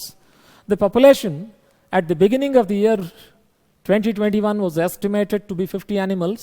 If P represents the population after n years, then which one of the following equations represents the model of the class for the population? ಇದು direct question. ಹೆಚ್ಚು ಕಡಿಮೆ ಸರಳ ಬಡ್ಡಿ ಸೂತ್ರ ಹೇಗೆ, ಚಕ್ರ ಬಡ್ಡಿ ಸೂತ್ರ ಹೇಗೆ ಅಂತ ಕೇಳಿದಂಥ ಲೆಕ್ಕ. ಹಾಗೆ ಒಂದು ಪ್ರೌಢಶಾಲೆಯ ಜೀವಶಾಸ್ತ್ರದ ತರಗತಿ ಸ್ಥಳೀಯ ಪ್ರಾಣಿಗಳ ಸಂಖ್ಯೆ ಪ್ರತಿ 12 ವರ್ಷಕ್ಕೊಮ್ಮೆ ದ್ವಿಗುಣಗೊಳ್ಳುತ್ತದೆ, ಡಬಲ್ ಆಗ್ತದೆ, 2ರಷ್ಟು ಆಗ್ತದೆ ಅಂತ ಅಂದಾಜು ಮಾಡಿಕೊಂಡಿದೆ. 2021ರ ಆರಂಭದಲ್ಲಿ ಅಂದರೆ ಜನವರಿಯಲ್ಲಿ ಪ್ರಾಣಿಗಳ ಸಂಖ್ಯೆ 50 ಅಂತ ಅಂದಾಜು ಮಾಡಿದ್ರೆ, ಒಂದು ವೇಳೆ ಪಿಯು n ವರ್ಷಗಳ ನಂತರದ ಪ್ರಾಣಿಗಳ ಸಂಖ್ಯೆ ಆಗಿದ್ದರೆ, ಈಗ ಸದ್ಯ 50 ಇದೆ, n ವರ್ಷ ಆದಮೇಲೆ ಎಷ್ಟಾಗತ್ತೆ? ಪ್ರತಿ 12 ವರ್ಷಕ್ಕೆ ಡಬಲ್ ಆಗಬೇಕು. ಅದನ್ನು ಪ್ರತಿನಿಧಿಸೋ ಸೂತ್ರ ಯಾವುದು ಅಂತ ಕೇಳಿದ್ದಾರೆ. ಇದಕ್ಕೆ ಎಕ್ಸ್ಪೋನೆನ್ಷಿಯಲ್ ಗ್ರೋತ್ ಫಾರ್ಮುಲಾ ಅಂತ ಹೇಳ್ತೀವಿ. The formula is simple and direct. P is equal to 50 multiplied by 2 to the power n upon 12 ಅಂತ ಅರ್ಥ. That's what we consider. n ವರ್ಷಗಳ ನಂತರ 3 ವರ್ಷನೋ 4 ವರ್ಷನೋ 5 ವರ್ಷನೋ 6 ವರ್ಷನೋ ಎಷ್ಟಾಗಿರುತ್ತಾ ಅಷ್ಟು. ಎಕ್ಸ್ಪೋನೆನ್ಷಿಯಲ್ ಗ್ರೋತ್ ಅನ್ನೋ ಫಾರ್ಮುಲಾನ ಯೂಸ್ ಮಾಡಿಕೊಂಡು ಕ್ಯಾಲ್ಕುಲೇಟ್ ಮಾಡ್ತೀವಿ. Nothing to explain. Please do make a search regarding exponential growth. In a class, 60% of students are from India and 50% of the students are girls. If 30% of the Indian students are girls, then what percentage of foreign students are boys? ಶೇಕಡ ಅಧ್ಯಾಯಕ್ಕೆ ಸಂಬಂಧಪಟ್ಟಂಥ ಪ್ರಶ್ನೆ ಏನಿದೆ ನೋಡಿ. ಒಂದು ತರಗತಿಯಲ್ಲೇ ಶೇಕಡ 60ರಷ್ಟು ವಿದ್ಯಾರ್ಥಿಗಳು ಭಾರತೀಯರು, ತರಗತಿಯಲ್ಲೇ ಶೇಕಡ 50ರಷ್ಟು ವಿದ್ಯಾರ್ಥಿಗಳು ಹುಡುಗಿಯರು, ಭಾರತೀಯ ವಿದ್ಯಾರ್ಥಿಗಳಲ್ಲೇ ಶೇಕಡ 30ರಷ್ಟು ವಿದ್ಯಾರ್ಥಿಗಳು ಹುಡುಗಿಯರಾಗಿದ್ದಲ್ಲೇ ಆ ತರಗತಿಯಲ್ಲೇ ಶೇಕಡ ಎಷ್ಟು ವಿದ್ಯಾರ್ಥಿಗಳು ವಿದೇಶಿಯ ಹುಡುಗರಾಗಿದ್ದಾರೆ? ಪ್ರತಿ ಸಲ ಶೇಕಡ ಅನ್ನೋ ಪದ ಎಲ್ಲಿ ಬರ್ತದೆ, ಪರ್ಸಂಟೇಜ್ ಅನ್ನೋ ಪದ ಎಲ್ಲಿ ಬರ್ತದೆ? ಪರ್ಸಂಟೇಜ್ ಅನ್ನೋ ಪದ ಲ್ಯಾಟಿನ್ ಭಾಷೆಯ ಪರ್ ಸೆಂಟಮ್ ಎಂಬ ಪದದಿಂದ ಉತ್ಪತ್ತಿಯಾಗಿತ್ತು. ಶೇಕಡ ಇಂಗ್ಲಿಷಲ್ಲಿ ಪರ್ಸಂಟೇಜ್ ಅಂತೀವಿ. The term percentage has been originated from the Latin term per centum which means per century. In cricket match century is equivalent to 100 runs. So per 100, out of 100, for every 100, ಪ್ರತಿ 100ಕ್ಕೆ ಅಂತ ಅರ್ಥ. So ಈ ಅಧ್ಯಾಯದಲ್ಲಿ 100 ಅನ್ನೋ ಸಂಖ್ಯೆ ಕೊಟ್ಟಿರಲಿ ಕೊಡದೇ ಇರಲಿ, ಪ್ರತಿ ಸಾರಿ ನಾವು ಈ ಅಧ್ಯಾಯದ ಪ್ರಶ್ನೆಗಳನ್ನು ಪರಿಹರಿಸೋದಕ್ಕೆ 100 ಅನ್ನೋ ಸ್ಟ್ಯಾಂಡರ್ಡ್ ನಂಬರ್ ಮೂಲಕವೇ ಶುರು ಮಾಡ್ತೇವೆ. ಒಟ್ಟು ಅಭ್ಯರ್ಥಿಗಳ ಸಂಖ್ಯೆ 100 ಆಗಿರಲಿ, ಸರಿನಾ? ಆ 100 ಅಭ್ಯರ್ಥಿಗಳಲ್ಲಿ ಅವ್ರು ಹೇಳ್ತಾರೆ 60% ಜನ ಭಾರತೀಯರು, ಇಂಡಿಯನ್ಸ್ ಆರ್ 60, 100ಕ್ಕೆ 60. ಹಾಗಾದ್ರೆ ರಿಮೈನಿಂಗು ಈ 100ರಲ್ಲಿ 60 ಮೈನಸ್ ಮಾಡ್ರೆ ಉಳಿಯೋದು ಎಷ್ಟ್ರೇ? Quite natural 40. 100ರಲ್ಲಿ 60 ಜನ ಭಾರತೀಯರಾದರೆ ಇನ್ನು ಉಳಿದಿರೋರು ವಿದೇಶಿಯರು ಆಗಿರ್ತಾರೆ, ಫಾರಿನರ್ ಆಗಿರ್ತಾರೆ, ಅನ್ಯ ದೇಶೀಯರು ಆಗಿರ್ತಾರೆ. ಹಾಗೆ ತರಗತಿಯಲ್ಲೇ 50% ಹುಡುಗಿಯರಿದ್ದಾರೆ. The number of girls in the class room is 50%. 50 is girls, quite natural. The remaining 50 must be boys. ಇರೋದೇ 100, 50 ಜನ ಹುಡುಗಿಯರು, ಇನ್ನು ಉಳಿದಿರೋರು ಹುಡುಗರು. So 100 minus 50, 50 each. ಸರಿ, ಈಗ ಭಾರತೀಯ ವಿದ್ಯಾರ್ಥಿಗಳಲ್ಲಿ among the Indian students 30% are girls. ಭಾರತೀಯ ವಿದ್ಯಾರ್ಥಿಗಳ ಸಂಖ್ಯೆ ಇರೋದೇ 60. ಈ 60ರಲ್ಲಿ 30%, 30% ಆಫ್ 60% ಅಂದ್ರೆ 30/100 ಮಲ್ಟಿಪ್ಲೈಡ್ ಬೈ 60. 0 0 ಕ್ಯಾನ್ಸಲ್ಸ್, 3 6. ಆವಾಗ ಹುಡುಗಿಯರ ಸಂಖ್ಯೆ ಎಷ್ಟು ಅಂತ ಗೊತ್ತಾಯ್ತು. ಟೋಟಲ್ ನಂಬರ್ ಎಷ್ಟಿದ್ರೆ 60. 60 minus 18 will give us the number of boys from India. ಭಾರತೀಯ ಹುಡುಗರ ಸಂಖ್ಯೆ ಎಷ್ಟು ಅಂತ ಗೊತ್ತಾಯ್ತು. ಕೇಳಿರೋದು ಇದ್ರ ಬಗ್ಗೆ, ಸರಿನಾ? ಈ ತರಗತಿಯಲ್ಲಿ ಓವರ್ ಆಲ್ ಕ್ಲಾಸ್ ರೂಮಲ್ಲಿ ಎಷ್ಟು ವಿದ್ಯಾರ್ಥಿಗಳು ವಿದೇಶದ ಹುಡುಗರಾಗಿದ್ದಾರೆ? ಟೋಟಲ್ ಹುಡುಗರೆಷ್ಟು? Total boys is 50. Out of 50 if we subtract 42, how much we get? 50ರಲ್ಲಿ 42 ಹೋದರೆ 8 ಜನ ಉಳಿದ್ರು. ಹಾಗಾರ ಈ ತರಗತಿಯಲ್ಲೇ ಎಷ್ಟು ವಿದ್ಯಾರ್ಥಿಗಳು ವಿದೇಶದ ಹುಡುಗರಾಗಿದ್ದಾರೆ? Interesting question. First of all, ವಿದೇಶದವ್ರು ಎಷ್ಟು ಜನ ಇದ್ದಾರೆ? 40 ಜನ ಇದ್ದಾರೆ. 40ಕ್ಕೆ 8 ಜನ ಹುಡುಗರು ಇರ್ತಾರೆ ಅಂದರೆ 100ಕ್ಕೆ ಎಷ್ಟಾಗತ್ತೆ? Look at this strategy. 40ಕ್ಕೆ 8 ಜನ ಹುಡುಗರಾದ್ರೆ 100ಕ್ಕೆ ಎಷ್ಟು? Cross multiplication. 100 into 8 divided by 40. Cancel each other. 4 ones are 10 into 2. What's the result? 20%. Sir, ಇದ್ಯಾಕೋ ಕಾಂಪ್ಲಿಕೇಟೆಡ್ ಆಯ್ತು ಸರ್, ಗಮನ ಕೊಡಿ. 40ಕ್ಕೆ ಎಷ್ಟು? 8. ಹಾಗಾದ್ರೆ 100ಕ್ಕೆ ಎಷ್ಟು ಅಂತ ಪ್ರಶ್ನೆ ಕೇಳಿದ್ದಾರೆ. Isn't it? ಈ 0 ಬಿಟ್ಟು ಡಬಲ್ ಮಾಡಿದಾರಾ? ನೀವು ಅದೇ ಕೆಲಸ ಮಾಡಿಯಪ್ಪ. ಈ 0 ಬಿಟ್ಟು ಡಬಲ್ ಮಾಡಿ. 4ನ್ನು ಡಬಲ್ ಮಾಡಿದ್ರೆ 8, 10ನ್ನು ಡಬಲ್ ಮಾಡಿದ್ರೆ that's our result. Clear? Question paper ready ಮಾಡೋರು ಮಾತ್ರ they have made a wonderful job. Fine. Yes. The answer is 20%. Next question ಏನು ನೋಡೋಣ? Syllogism question. ಏನಂತ? Some radios are mobiles. All mobiles are computers. Some computers are watches. So conclusion number 1, certainly some radios are watches. Certainly some mobiles are watches. Then which one of the following is correct? ಕೆಲವು ರೇಡಿಯೋಗಳು ಮೊಬೈಲ್ಗಳಾಗಿವೆ. ಒಂದ್ಸಾರಿ ಬರ್ಕೊಂಬೋಣ. ಯಾರು ಈಗಾಗಲೇ work ಮಾಡಿದಿರಿ ಅವರಿಗೆ ಏನು ಹೇಳ್ತಾ ಇದ್ದೀವಿ follow ಆಗತ್ತಾ? ಕೆಲವು ರೇಡಿಯೋಗಳು ಮೊಬೈಲ್ಗಳು,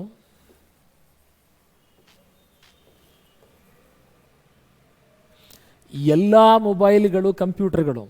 ಈ ಎಲ್ಲ ಮೊಬೈಲ್ಗಳು ಕಂಪ್ಯೂಟರ್ಗಳು.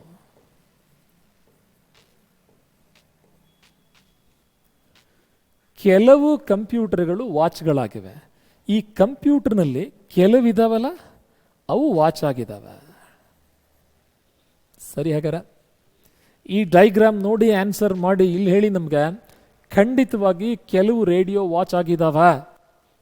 ರೇಡಿಯೋನೇ ಬೇರೆ, ವಾಚೇ ಬೇರೆ ಆಗಿರಬಹುದು ಅಂತ ಹೇಳಿದ್ರೆ ಬಹುಶಃ ಯೋಚನೆ ಮಾಡ್ತಿದ್ವೋ ಏನೋ, according to the theory of syllogism ಹಾಗೇ ಇದ್ದಾವೆ. ಖಂಡಿತವಾಗಿ ಕನ್ಫರ್ಮೇಷನ್ ಅಫರ್ಮೇಟಿವ್ ಹೇಳ್ತಿದ್ದಾರೆ, ಹೀಗಾಗಿ ದಟ್ಸ್ ರಾಂಗ್.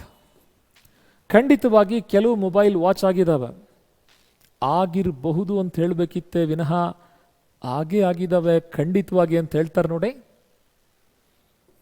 ಯಾರ್ಯಾರು ಸಿಲಾಜಿಸಮ್ ಥೇರಿ ವಾಪಸ್ ಕಮೆಂಟ್ ಮಾಡೋಕ್ಕಿಂತ ಮುಂಚೆ ಹೇಳ್ತೇನೆ ನಾನು ನಿಮಗೆ, ಸಿಲಾಜಿಸಮ್ ಥೇರಿ ತುಂಬ ಯುನೀಕ್ ಆಗಿದೆ. ಅಕ್ರಾಸ್ ಇಂಡಿಯಾ ಈ ಥೇರಿನ ಪರ್ಫೆಕ್ಟ್ ಮಾಡಿಕೊಂಡು ಕ್ವಶನ್ ಪೇಪರ್ ಸರಿಯಾಗಿ ಡಿಸೈನ್ ಆಗೋದು. ನಾವು ನೋಡಿದಂತೆ, ನನ್ನ ಎಕ್ಸ್ಪೀರಿಯನ್ಸ್ ಹೇಳುವಂತೆ, ಬ್ಯಾಂಕ್ ಎಕ್ಸಾಮಿನೇಷನ್ಸ್ ಬಿಟ್ರೆ ಮ್ಯಾನೇಜ್ಮೆಂಟ್ ಟೆಸ್ಟ್ಗಳು ಇತ್ತೀಚೆಗೆ RRBಯಲ್ಲೂ ಕೂಡ ಜೊತೆಗೆ SSCಯಲ್ಲೂ ಕೂಡ ಕ್ವಶನ್ಸ್ ಜಾಸ್ತಿ ಆಗ್ತಾ ಇದೆ ಅನ್ನೋಕ್ಕಿಂತ ಜಾಸ್ತಿ ಅವರಿಗೆ ಆ ಸಿಲಾಜಿಸಮ್ ಅನ್ನೋ ಕಾನ್ಸೆಪ್ಟ್ನ ಪರ್ಫೆಕ್ಷನ್ ಹೆಚ್ಚಾಗಿದೆ. ಸಾಮಾನ್ಯವಾಗಿ ಕೀ ಆನ್ಸರ್ಸ್ ಮಿಸ್ಟೇಕ್ಸ್ ಮಾಡ್ತಾ ಇಲ್ಲ. ಉಳಿದ ಎಲ್ಲ ಪರೀಕ್ಷೆಗಳಲ್ಲಿ ನಾವು ನೋಡ್ತಾ ಬಂದಿದ್ದೀವಿ, ಕೀ ಆನ್ಸರ್ಸ್ ತುಂಬ ಮಿಸ್ಟೇಕ್ಸ್ ಮಾಡ್ತಾ ಬಂದಿದ್ದಾರೆ.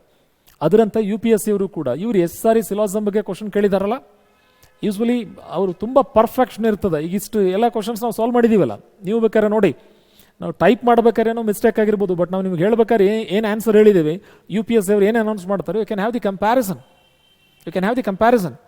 ತುಂಬ ಸಲ ಹೇಳಿದ್ದೀವಿ ಇದನ್ನು. ನಾವು ನೀವು ತಪ್ಪು ಮಾಡ್ಬೋದು, ಬಟ್ ಮ್ಯಾಥ್ಸ್ ತಪ್ಪು ಮಾಡಲ್ಲ. ಹಾಗೆ ಯೂಸ್ವಲಿ UPSC ಅವರು ತಪ್ಪು ಮಾಡಲ್ಲ, ತುಂಬ ರೇರ್ ಕೇಸಸ್ ಅವು, ತುಂಬ ಅಂದರೆ ತುಂಬ ರೇರ್ ಕೇಸಸ್. ಅವರು ಪ್ರತಿ ಸಾರಿ ಸಿಲಾಜಿಸಮ್ ಕ್ವಶನ್ಸ್ ಕೊಟ್ಟಾಗ ಮಾತ್ರ they take lot of care so that the errorless key answers must be announced. The next one. So neither one nor two follows. 7 books PQ, RS, TU and V are placed side by side. R, Q and T have blue covers and the other books have red covers. Only S and U are new books and the rest are old. P, R and S are law reports and the rest are gazetteers. Books of old gazetteers with blue covers are. Okay. ಈ question ನಮ್ಮಲ್ಲಿ IASಗೆ 3-4 ಸಾರಿ repeat ಆಗಿರೋ question ಇದು. Old question paper refer ಮಾಡಿ ಅಂತ ಹೇಳ್ತೀವಿ ನಾವು. ಇವತ್ತೊಂದು ಹಿಂಟನ್ನು add ಮಾಡ್ತೇನೆ ನಿಮಗೆ, IASಗೆ ಪ್ರಿಪೇರ್ ಮಾಡ್ತಾ ಇದ್ದಂಥವರಿಗೆ. ಒಂದು UPSC Indian civil services examination, ಭಾರತೀಯ ನಾಗರಿಕ ಸೇವಾ ಪರೀಕ್ಷೆಗಳ ಪ್ರಶ್ನೆ ಪತ್ರಿಕೆ. ಇನ್ನೊಂದು UPSC ಅವರೇ ಕಂಡಕ್ಟ್ ಮಾಡುವಂಥ CAPF ಅಸಿಸ್ಟೆಂಟ್ ಕಮಾಂಡೆಂಟ್ ಅಂತ ಹುದ್ದೆ ಇದೆ ನೋಡಿ. ಈ ಕ್ವಶನ್ ಅಲ್ಲಿ ಬರ್ತವೆ, ಆ ಕ್ವಶನ್ ಎಲ್ಲಿ ಬರ್ತವೆ, ಹಳೆ ಕ್ವಶನ್ ಪೇಪರ್ಸ್ನ ಗಮನಿಸ್ಕೊಳ್ಳಿ ನೀವು. So do follow these question papers too. ಒಂದು ಸಾರಿ ಗ್ಲಾನ್ಸ್ ಮಾಡಿ, ಬಹುಶಃ ಈ ಪ್ರಶ್ನೆ ಪತ್ರಿಕೆಯಲ್ಲಿ ಇರುವಂಥ ಅಟ್ಲೀಸ್ಟ್ ಒಂದು 4-5 ಕ್ವಶನ್ನು ನಿಮಗೆ ಈ ಕ್ವಶನ್ ಪೇಪರ್ಸಲ್ಲಿ ಸಿಗ್ತವೆ. ಚೆಕ್ ಮಾಡಿಬಿಟ್ಟು ನೋಡಿ ಒಂದು ಸಾರಿ, ನಮಗೆ ಕಮೆಂಟ್ ಬಾಕ್ಸಲ್ಲಿ ಕಮೆಂಟ್ ಮಾಡಿ ಸಿಕ್ಕಿದೆಯೋ ಇಲ್ಲ ಅಂಥೇಳಿ. ಬನ್ನಿ, ಲೆಟ್ಸ್ ಪ್ರೊಸೀಡ್. ಕನ್ನಡದಲ್ಲಿ ಒಂದು ಸಾರಿ ನೋಡ್ಕೊಂಬೋಣ. 7 ಪುಸ್ತಕಗಳಾಗಿರುವಂಥ PQ, RS, TU ಮತ್ತು Vಗಳನ್ನು ಒಂದರ ಪಕ್ಕ ಇನ್ನೊಂದರಂತೆ ಇರಿಸಲಾಗಿದೆ. R, Q ಮತ್ತು Tಗಳು ನೀಲಿ ಕವರ್ ಹೊಂದಿದ್ದು, ಇನ್ನುಳಿದವು ಕೆಂಪು ಕವರ್ ಅನ್ನು ಹೊಂದಿದವೆ. ಕೇವಲ S ಮತ್ತು U ಪುಸ್ತಕಗಳು ಮಾತ್ರ ಹೊಸ ಪುಸ್ತಕ ಆಗಿತ್ತು, ಇನ್ನುಳಿದವು ಹಳೆ ಪುಸ್ತಕ ಆಗಿದ್ದಾವೆ. P, R ಮತ್ತು Sಗಳು ಕಾನೂನು ವರದಿಗಳಾಗಿದ್ದರೆ, ಇನ್ನುಳಿದ ಎಲ್ಲವೂ ಗೆಜೆಟಿಯರ್ಗಳಾಗಿದ್ದಾವೆ. ಹಾಗಾದರೆ ನೀಲಿ ಕವರ್ ಹೊಂದಿರುವಂಥ ಹಳೆಯ ಗೆಜೆಟಿಯರ್ಗಳನ್ನು ಮಾತ್ರ ಪ್ರತಿನಿಧಿಸೋ ಗುಂಪು ಯಾವುದು ಅಂತ ಪ್ರಶ್ನೆ. Interesting question. ಸಾಲ್ವ್ ಮಾಡೋ ರೀತಿ ಇದಕ್ಕೆ ಕ್ಲಾಸಿಫಿಕೇಶನ್ ಸ್ಟ್ರಾಟಜಿ ಅಂತೇಳಿ ಕರಿತೀವಿ. ಇನ್ನು ಪ್ರಾಬ್ಲಮ್ ಸಾಲ್ವಿಂಗ್ ಟೆಕ್ನಿಕ್ನ ಎಷ್ಟು ಇಫೆಕ್ಟಿವ್ ಆಗಿ ಯೂಸ್ ಮಾಡ್ಕೊಳ್ತೇವೆ, ಸ್ಕ್ರೀನ್ ನೋಡ್ಬಿಟ್ಟು ತಿಳ್ಕೊಳ್ತೀವಿ. ನೋಡಿ ಏನಿದೆ ಇಲ್ಲಿ. R, Q ಮತ್ತು Tಗಳು ನೀಲಿ ಕವರ್ ಹೊಂದಿದವ. ಬನ್ನಿ ನೀಲಿ ಬಣ್ಣನೇ ತಗೊಂಬೋಣ. R, Q ಮತ್ತು T. R, Q ಮತ್ತು T. R, Q ಮತ್ತು T. ಇಲ್ಲ ಸರ್, ನಮ್ಗೆ ಕ್ಲಿಯರಾಗಿ ಕಾಣಿಸಲ್ಲ. 1 second. Let's take blue cover, R, Q ಮತ್ತು T. ಇನ್ನುಳಿದ ಎಲ್ಲವೂ ಕೂಡ ಕೆಂಪು ಬಣ್ಣದ್ದು. ಸೊ P belongs to red colour, red colour, red colour, red colour. S ಮತ್ತು U ಪುಸ್ತಕಗಳು ಮಾತ್ರ ಹೊಸದು, new one. S is new, U is new. Remaining are old, old, old, old and old. ಹಾಗೆ P, R, Sಗಳು ಕಾನೂನು ವರದಿಗಳು, ಲಾ reports. ಯಾವ್ಯಾವುದು? PRS. P is law report, R is law report, S is law report. Remaining are the gazetteers, gazetteer, gazetteer, gazetteer. Are you following this strategy? ಸರಿ, ಈಗ question ಏನು? ನೀಲಿ cover ಹೊಂದಿರಬೇಕು, Q R T. Dhan ಹಳೆ ಪುಸ್ತಕಗಳೇ ಆಗಿರಬೇಕು, they should be old, old, old. Done. ಹಾಗೆ ಗೆಜೆಟಿಯರ್ಗಳಾಗಿರಬೇಕು, ಗೆಜೆಟಿಯರ್, ಎಸ್, ಗೆಜೆಟಿಯರ್ ಅಲ್ಲ, ಡನ್. Gazetteer, yes. ಹಾಗಾದರೆ ಅಂಥ ಕಾಪಿ ಯಾವ ಉಳಿದ್ವೀಗ? Q as well as T. ಅದೇ ತಾನೇ ಆನ್ಸರ್ ಇರೋದು. The questions are simple, they are not difficult, they are different. We do have a choice called Q and T. Absolutely. ಪ್ರತಿ ಪ್ರಶ್ನೆಯಲ್ಲೂ ಒಂದು ಹೊಸ್ತನ. ಈ ವಿಡಿಯೋ ನೋಡ್ತಾ ಇರೋದು ಎಷ್ಟು ಜನ IAS ಎಕ್ಸಾಮ್ ಬರೀತೀರಿ, ಇಲ್ಲ ಬರೆದಿದ್ದೀರಿ ನನಗೆ ಗೊತ್ತಿಲ್ಲ. ಬಟ್ ಪ್ರತಿ ಪ್ರಶ್ನೆ ನಮಗೆ ಕಲಿಯುವಂಥ, ಹೊಸ ವಿಷಯಗಳನ್ನ ಕಲಿಯುವಂಥ ಎಷ್ಟು ಅದ್ಭುತವಾದ ಅವಕಾಶಗಳನ್ನ ಕೊಟ್ಟಿದೆ ಗಮನಿಸ್ತಾ ಬನ್ನಿ. The next question: replace the incorrect term by the correct term in the given sequence where odd terms and even terms follow the same pattern. ಸಾಮಾನ್ಯವಾಗಿ ಸಂಖ್ಯಾ ಸರಣಿ ಪ್ರಶ್ನೆಯಲ್ಲೇ ಬಿಟ್ಟು ಹೋದ ಸಂಖ್ಯೆನ ಭರ್ತಿ ಮಾಡಿ ಅಂತ ಪ್ರಶ್ನೆ ಇರ್ತದೆ. ಒಂದು 4-6 ಸಂಖ್ಯೆ ಕೊಡ್ತಾರೆ, ಒಂದು ಗ್ಯಾಪ್ ಕೊಡ್ತಾರೆ. ಇದರಲ್ಲಿ ಅಂತ ಒಂದು ಪ್ರಶ್ನೆ ಇದೆ, ಸಾಲ್ವ್ ಮಾಡೋಣ ಅದನ್ನು. ಬಹುಶಃ ನೆಕ್ಸ್ಟ್ ಸೀರೀಸಲ್ಲಿ ಸಾಲ್ವ್ ಮಾಡ್ತೀವಿ. ಅಥವಾ ತಪ್ಪಾಗಿ ಬಂದಂಥ ಸಂಖ್ಯೆನ ಗುರುತಿಸಿ ಅಂತ ಹೇಳ್ತಾರೆ. ಈ ಕೆಲಸ ಎಲ್ಲರೂ ಮಾಡ್ತಾರ್ರಿ. ನೋಡಿ, ನೀವು ಹೈಯರ್ ಪೊಸಿಷನ್ಗೆ ಹೋದಂತೆ, ಆಫೀಸರ್ ಆದಂತೆ ಅವರು ತಪ್ಪುಗಳ ಬಗ್ಗೆ ಮಾತನಾಡೋದಿಲ್ಲ, ತಪ್ಪುಗಳನ್ನು ಸರಿಪಡಿಸೋದ್ರ ಬಗ್ಗೆ ಮಾತನಾಡ್ತಾರೆ. ಹೈರಾರ್ಕಿ ಕಡಿಮೆ ಆದಂತೆ, ಅಥವಾ ನೀವು ಜನಸಾಮಾನ್ಯರು, ನಾವು ಬರೀ ಇನ್ನೊಬ್ಬರ ತಪ್ಪುಗಳ ಬಗ್ಗೆನೇ ಮಾತನಾಡ್ತೀವಿ. ಅವ್ರು ಹಂಗೆ ಮಾಡಿದ್ರು, ಇವ್ರು ಹಿಂಗೆ ಮಾಡಿದ್ರು, ಆ ಕ್ವಶನ್ ಪೇಪರ್ ಹಂಗಾಯ್ತಿದೆ, ಆಗೋಗಿದ್ದಾರೆ, ಬಿಟ್ಬಿಡ್ರಿ, ಅದನ್ನು ಸರಿಪಡಿಸೋದು ಹೆಂಗೆ ಅದನ್ನು ಹೇಳಿ. ಒಬ್ಬ ಆಫೀಸರ್ ಯಾವತ್ತು ಆ ಕೆಲಸ ಮಾಡ್ತಾರೆ. ಸೊ ಒಬ್ಬ ಆಫೀಸರ್ ಅವರ ಆಯ್ಕೆಗೆ ಅವರು ರೆಡಿ ಮಾಡಿರೋ ಕ್ವಶನ್ ಹೇಗಿದೆ ನೋಡಿ. ತಪ್ಪಾಗಿರೋ ಸಂಖ್ಯೆನ ಸರಿಪಡಿಸಿದಾಗ ಏನಾಗತ್ತೆ ಅದರ ಬೆಲೆ ಅಂತ ಪ್ರಶ್ನೆ ಕೇಳಿದ್ದಾರೆ ವಿನಃ ತಪ್ಪಾದ ಸಂಖ್ಯೆ ಯಾವುದು ಪ್ರಶ್ನೆ ಅಲ್ಲ. ಖಾಲಿ ಸ್ಥಳ ಭರ್ತಿ ಮಾಡಿ ಪ್ರಶ್ನೆ ಅಲ್ಲ. ಅಲ್ಲಿ ಕೊಟ್ಟಂಥ ಸರಣಿಯಲ್ಲೇ ಯಾವುದೋ ಒಂದು ಸಂಖ್ಯೆ ತಪ್ಪಾಗಿದೆ, ಆ ತಪ್ಪಾಗಿರೋದನ್ನ ಸರಿಪಡಿಸಿದ್ರೆ ಅದರ ಬೆಲೆ ಎಷ್ಟಿರ್ತದೆ ಅಂದರೆ ದೇ ಆರ್ ಆಲ್ವೇಸ್ ಪಾಸಿಟಿವ್. ಅವರು ಸರಿಗಳ ಬಗ್ಗೆ ಮಾತ್ರ ಮಾತನಾಡ್ತಾರೆ, ತಪ್ಪುಗಳ ಬಗ್ಗೆ ಚರ್ಚೆ ಮಾಡ್ತಾ ಕೂತ್ಕೊಳ್ಳೋದಿಲ್ಲ. ಅದಕ್ಕೆ ತಾನೇ ಆಫೀಸರ್ಸ್ ಆಗಿರ್ತಾರೆ. ಸರಿ, ಏನೋ ಒಂದು ತಪ್ಪು ಆಗೋಗಿರ್ತದೆ, ಈಗ ಅದನ್ನೇ ಎಳಿತಾ ಕೂತ್ಕೊಳ್ಳೋದಲ್ಲ, ಆ ತಪ್ಪನ್ನು ಸರಿ ಮಾಡೋದು ಹೇಗೆ? That is the quality of N officer. ನೀವು ಆಫೀಸರ್ ಆಗ್ಬೇಕಾ? ಇನ್ನೊಬ್ಬರು ತಪ್ಪುಗಳ ಬಗ್ಗೆ ಮಾತನಾಡೋದನ್ನು ಬಿಡಿ, ಆಗಿರೋ ತಪ್ಪುಗಳನ್ನು ಸರಿಪಡಿಸೋದು ಹೇಗೆ ಅಂತ ಹೇಳಿ. ಅದಕ್ಕಿಂತ ಮುಂಚೆ ನೀವು ಯಾವತ್ತಿದ್ರೂ ಸರಿಯಾದ ಕೆಲಸ ಮಾಡಿ. That is the first quality of an officer. ಆ ಕ್ಷಣಕ್ಕೆ ನೀವು ಆಫೀಸರ್ ಆದಂತೆ, ಅಲ್ಲಿಂದ ಲೈಫ್ ಚೇಂಜ್ ಆಗುತ್ತೆ. ಒಂದ್ಸಾರಿ ಟ್ರೈ ಮಾಡ್ಬಿಟ್ಟು ನೋಡಿ ಬನ್ನಿ. ಒಂದು ವೇಳೆ ಈ ಮುಂದಿನ ಸಂಖ್ಯಾ ಸರಣಿಯಲ್ಲೇ ಬೆಸ ಸ್ಥಾನದಲ್ಲಿರುವ ಸಂಖ್ಯೆಗಳು ಬಳಸುವ ನಿಯಮವನ್ನೇ ಸಮ ಸಂಖ್ಯೆಯ ಸ್ಥಾನದಲ್ಲಿರುವ ಸಂಖ್ಯೆಗಳೂ ಬಳಸಿದ್ರೆ ಈ ಸರಣಿಯಲ್ಲಿ ತಪ್ಪಾದ ಸಂಖ್ಯೆಯನ್ನ ಸರಿಪಡಿಸಿದಾಗ ಏನಾಗ್ತದೆ ಅಂತ ಪ್ರಶ್ನೆ. Quite interesting question. ಎಸ್, ಅವ್ರು ಕೊಟ್ಟಂಥ ಸೀಕ್ವೆನ್ಸು 3, 2, 7, 4, 13, 10 ಅದನ್ನೇ ಕಾಪಿ ಮಾಡಿದ್ದೀವಿ. 3, 2, 7, 4, 13, 10, 21, 18, 31, 28, 43.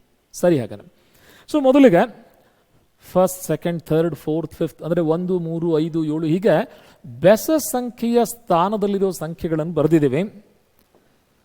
ಸೊ 7ರಲ್ಲಿ 3 ಮೈನಸ್ ಮಾಡಿದ್ರೆ 4 ಉಳಿಯುತ್ತೆ. 13 ಮೈನಸ್ 7 6, 21 ಮೈನಸ್ 13 8, 31 ಮೈನಸ್ 21 10. ಅಂದರೆ ಪ್ರತಿ ಸಾರಿ 4, 6, 8, 10, 12 ಸಮ ಸಂಖ್ಯೆಗಳನ್ನು ಆ್ಯಡ್ ಮಾಡಿದ್ದಾರೆ. ಹೇಗೆ? 3 + 4 7 + 6 13 + 8 21 + 10 + 12 so on and so forth. ಹಾಗಾದ್ರೆ ಇದು ಬೆಸ ಸಂಖ್ಯೆಯ ಸ್ಥಾನದಲ್ಲಿರೋದ್ರ ಬಗ್ಗೆ ಆಯಿತು. ಸಮ ಸಂಖ್ಯೆಯ ಸ್ಥಾನದಲ್ಲಿದ್ದಾಗ ಏನು ಮಾಡಿದ್ದಾರೆ ಚೆಕ್ ಮಾಡುವ. S, let's proceed. 1 3 + 4 7 + 6 13 + 8 21 + 10 31 + 12 43 - 12 -10 -8 -6 -4. ಇನ್ಫಾರ್ಮೇಶನ್ ಸರಿ ಇದೆಯಾ? ಈಗ ಈ ಬ್ಲ್ಯಾಕ್ ಕಲರ್ಡ್ ಬಾಕ್ಸ್ಗಳನ್ನು ನೋಡೋಣ. 28 - 10 18 - 8 10 -6 4 -2 2. ಬಟ್ ಅವ್ರು ಏನು ರೂಲ್ ಏನು ಹೇಳಿದ್ರು ಹೇಳಿ ಅವರು? ಇಲ್ಲಿ ಯಾವ ರಿಲೇಷನ್ ಇರ್ತದೆ? ಹೇಗೆ ಇಲ್ಲಿ 12 ಇದ್ರೆ ಇಲ್ಲೂ 12 ಇರುತ್ತಾ? ಬೆಸ ಸಂಖ್ಯೆಯ ಸ್ಥಾನದಲ್ಲಿರುವಂಥ ಸಂಖ್ಯೆಗಳು ಯಾವ ಪ್ಯಾಟರ್ನ್ ಯೂಸ್ ಮಾಡ್ತಾವ, ಸಮ ಸಂಖ್ಯೆಯ ಸ್ಥಾನದಲ್ಲಿ ಅದೇ ಪ್ಯಾಟರ್ನ್ ಯೂಸ್ ಆಗತ್ತೆ. ಇಲ್ಲಿ 10 ಇದ್ರೆ ಅಲ್ಲೂ 10 ಇರತ್ತೆ, ಇಲ್ಲಿ 8 ಇದ್ರೆ ಅಲ್ಲೂ 8 ಇರತ್ತೆ, ಇಲ್ಲಿ 6 ಇದ್ರೆ ಅಲ್ಲೂ 6 ಇರತ್ತೆ. ಹಾಗೆ ಇಲ್ಲಿ 4 ಇದ್ರೆ ಅಲ್ಲೂ 4 ಇರಬೇಕಾಗಿತ್ತಾನೆ, ಅಲ್ಲಿ 4 ಬಂದಿಲ್ಲ. ಹಾಗಾದ್ರೆ ಫಸ್ಟ್ ಅದನ್ನ ಸರಿಪಡಿಸ್ಬೋದಾ? ಮಿಸ್ಟೇಕ್ ಎಲ್ಲಾಗಿದೆ ಅಂತ ಐಡೆಂಟಿಫೈ ಮಾಡಿದ್ರಾ? S. 6 each, 8 each, 10 each, 12 each equal to similar, not similar. ಹಾಗಾರೆ ವಾಟ್ ನೆಕ್ಸ್ಟ್? ಇದು +6 ಸೇಮ್ ಇದೆ, 8 ಸೇಮ್ ಇದೆ ಅಂದರೆ +4 ಸೇಮ್ ಇರಬೇಕಾ? 1 ಸೆಕೆಂಡ್. ಹಾಗಾರೆ look at this interesting strategy right ನಾವು. ಆನ್ಸರ್ ಬರಿಬೇಕಾರೆ ನೋಡಿ, 10 - 6 4, 4 - 4 ಏನಾಗಬೇಕದು? ಹಾಗಾದ್ರೆ ಇದನ್ನ ಸರಿಪಡಿಸಿದ್ರೆ ಎಷ್ಟಾಗತ್ತೆ ರೀ ಬೆಲೆ? ಸರಿಪಡಿಸಿದ ಬೆಲೆ ಯಾವುದು ಅಂತ ಕೇಳ್ತಾರೆ ವಿನಃ ಸರಿಪಡಿಸಬೇಕಾದ ಬೆಲೆ ಅಂದ್ರೆ ಆಗಿರೋ ತಪ್ಪುಗಳ ಬಗ್ಗೆ ಮಾತಾಡಲ್ಲ. They are officer, they are not layman like us, they are officers. ಅವ್ರು ಯಾವತ್ತೂ ಪಾಸಿಟಿವ್ ಆಗಿರ್ತಾರೆ. ಹಾಗಾದ್ರೆ ಈ ಸ್ಥಳದಲ್ಲಿ ಯಾವ ಅಂಕಿ ಬರೆದ್ರೆ ಎಲ್ಲ ಸರಿಯಾಗತ್ತೆ? 0 ಬರೆದ್ರೆ ಸರಿಯಾಗತ್ತೆ. Hence the solution is 0. The terms used, ಸರಿಪಡಿಸಿದಾಗ ಏನಾಗ್ತದೆ, ಯಾವ ತಪ್ಪಾಗಿದೆ, ತಪ್ಪಾಗಿರೋದ್ರ ಬಗ್ಗೆ ಮಾತಾಡಲ್ಲ. ತಪ್ಪು ಆಗೋಗಿದೆಯಪ್ಪ, ಹೆಂಗ್ ಸರಿ ಮಾಡೋಣ ಅದೇಳಿ. Let's proceed. Following is a matrix of certain entries. The entries follow a certain trend row wise.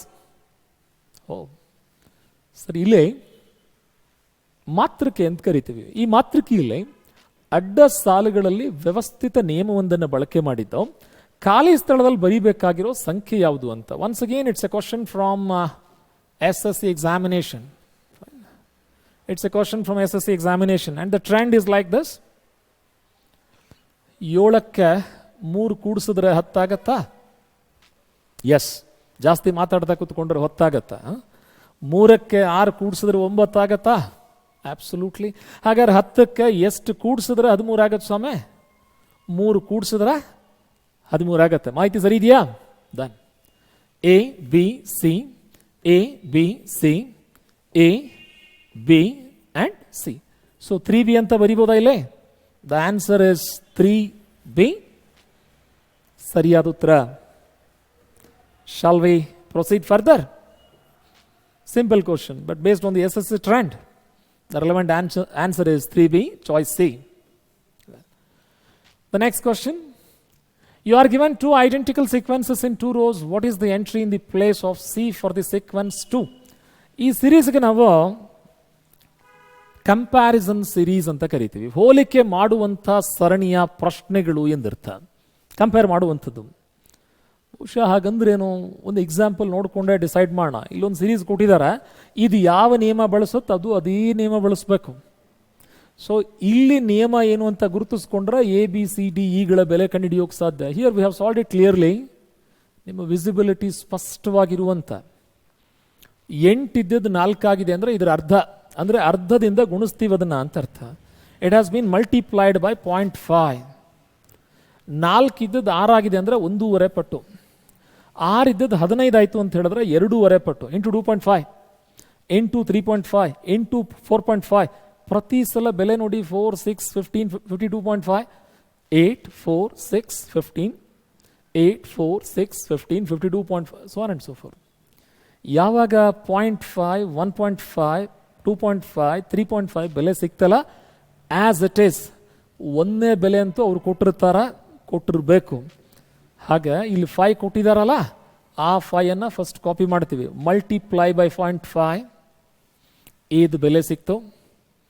Into 1.5 2.5 ಏನು ಆನ್ಸರ್ ಬಂದಿದೆಯಲ್ಲ ಅದನ್ನು 1.5 ಇಂದ ಗುಣಿಸಿದಾಗ ಇಲ್ಲೇನು ಆನ್ಸರ್ ಬರುತ್ತಲ್ಲ ಅದನ್ನು 2.5 ಇಂದ ಗುಣಿಸಿದಾಗ, ಆ ಆನ್ಸರನ್ನು 3.5 ಇಂದ ಗುಣಿಸಿದಾಗ, ಆ ಆನ್ಸರನ್ನು 4.5 ಇಂದ ಗುಣಿಸಿದಾಗ ಅವ್ರು ಕೇಳಿದ್ದು ಸಿಯ ಬೆಲೆ ಎಷ್ಟು ಅಂತ. ಸಿಯ ಬೆಲೆ ಎಷ್ಟಿದ್ದಾರೆ?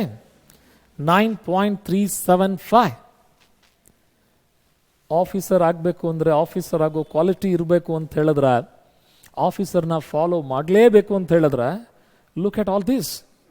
ದಿ ಪ್ರಾಪರ್ ಚಾಯ್ಸ್ ಇಸ್ ಮೊದಲೇ ಹೇಳಿದಂತೆ ಇಲ್ಲಿ ಕೇಳಿರೋ ಕ್ವಶನ್ ಸಾಕಷ್ಟು ಇಂಟ್ರೆಸ್ಟಿಂಗ್ ಆಗಿದ್ವು, ಇದ್ದಾವೆ, ಇನ್ನೂ ಇರ್ತವೆ, ಇನ್ನೂ ಸಾಕಷ್ಟು ಕ್ಯೂರಿಯಾಸಿಟಿಯನ್ನು ಇಟ್ಕೊಂಡ್ರು ಪ್ರಶ್ನೆಗಳು ವೇಟ್ ಮಾಡ್ತಾ ಇದ್ದಾವೆ. ಇಲ್ಲಿಗೆ ನಮ್ಮ ಸೀರೀಸ್ ಕಂಪ್ಲೀಟ್ ಆಗಿಲ್ಲ, ಮತ್ತೆ ಬರ್ತೀವಿ ಇನ್ನೊಂದು ವಿಡಿಯೋ ಜೊತೆಗೆ, ಉಳಿದಿರೋ ಪ್ರಶ್ನೆಗಳ ಜೊತೆಗೆ, ಹೊಸ ಮೆಥಡ್ಗಳ ಜೊತೆಗೆ. ಎಸ್ ಡಿಯರ್ ಆಫೀಸರ್ಸ್, ವಾಪಸ್ ಸಿಗೋಣ ನೆಕ್ಸ್ಟ್ ವಿಡಿಯೋದಲ್ಲಿ ಇದರ ಕಂಟಿನ್ಯೂಷನ್ ಪಾರ್ಟ್ ಆಗಿ. So before you comment anything, video ಒಂದ್ಸಲ ಬಿಟ್ಟು 2 ಸಾರಿ ನೋಡಿ. ನಾವು ಮಾತ್ರ ಕೀ ಆನ್ಸರ್ಸ್ನ ಅನೌನ್ಸ್ ಮಾಡ್ಬೇಕಾದ್ರೆ we have taken lot of caution, lot of preparation have been taken place. Until and unless we have the confirmation, we haven't announced anything. Please do check. I wish you best of luck for your results. See you then.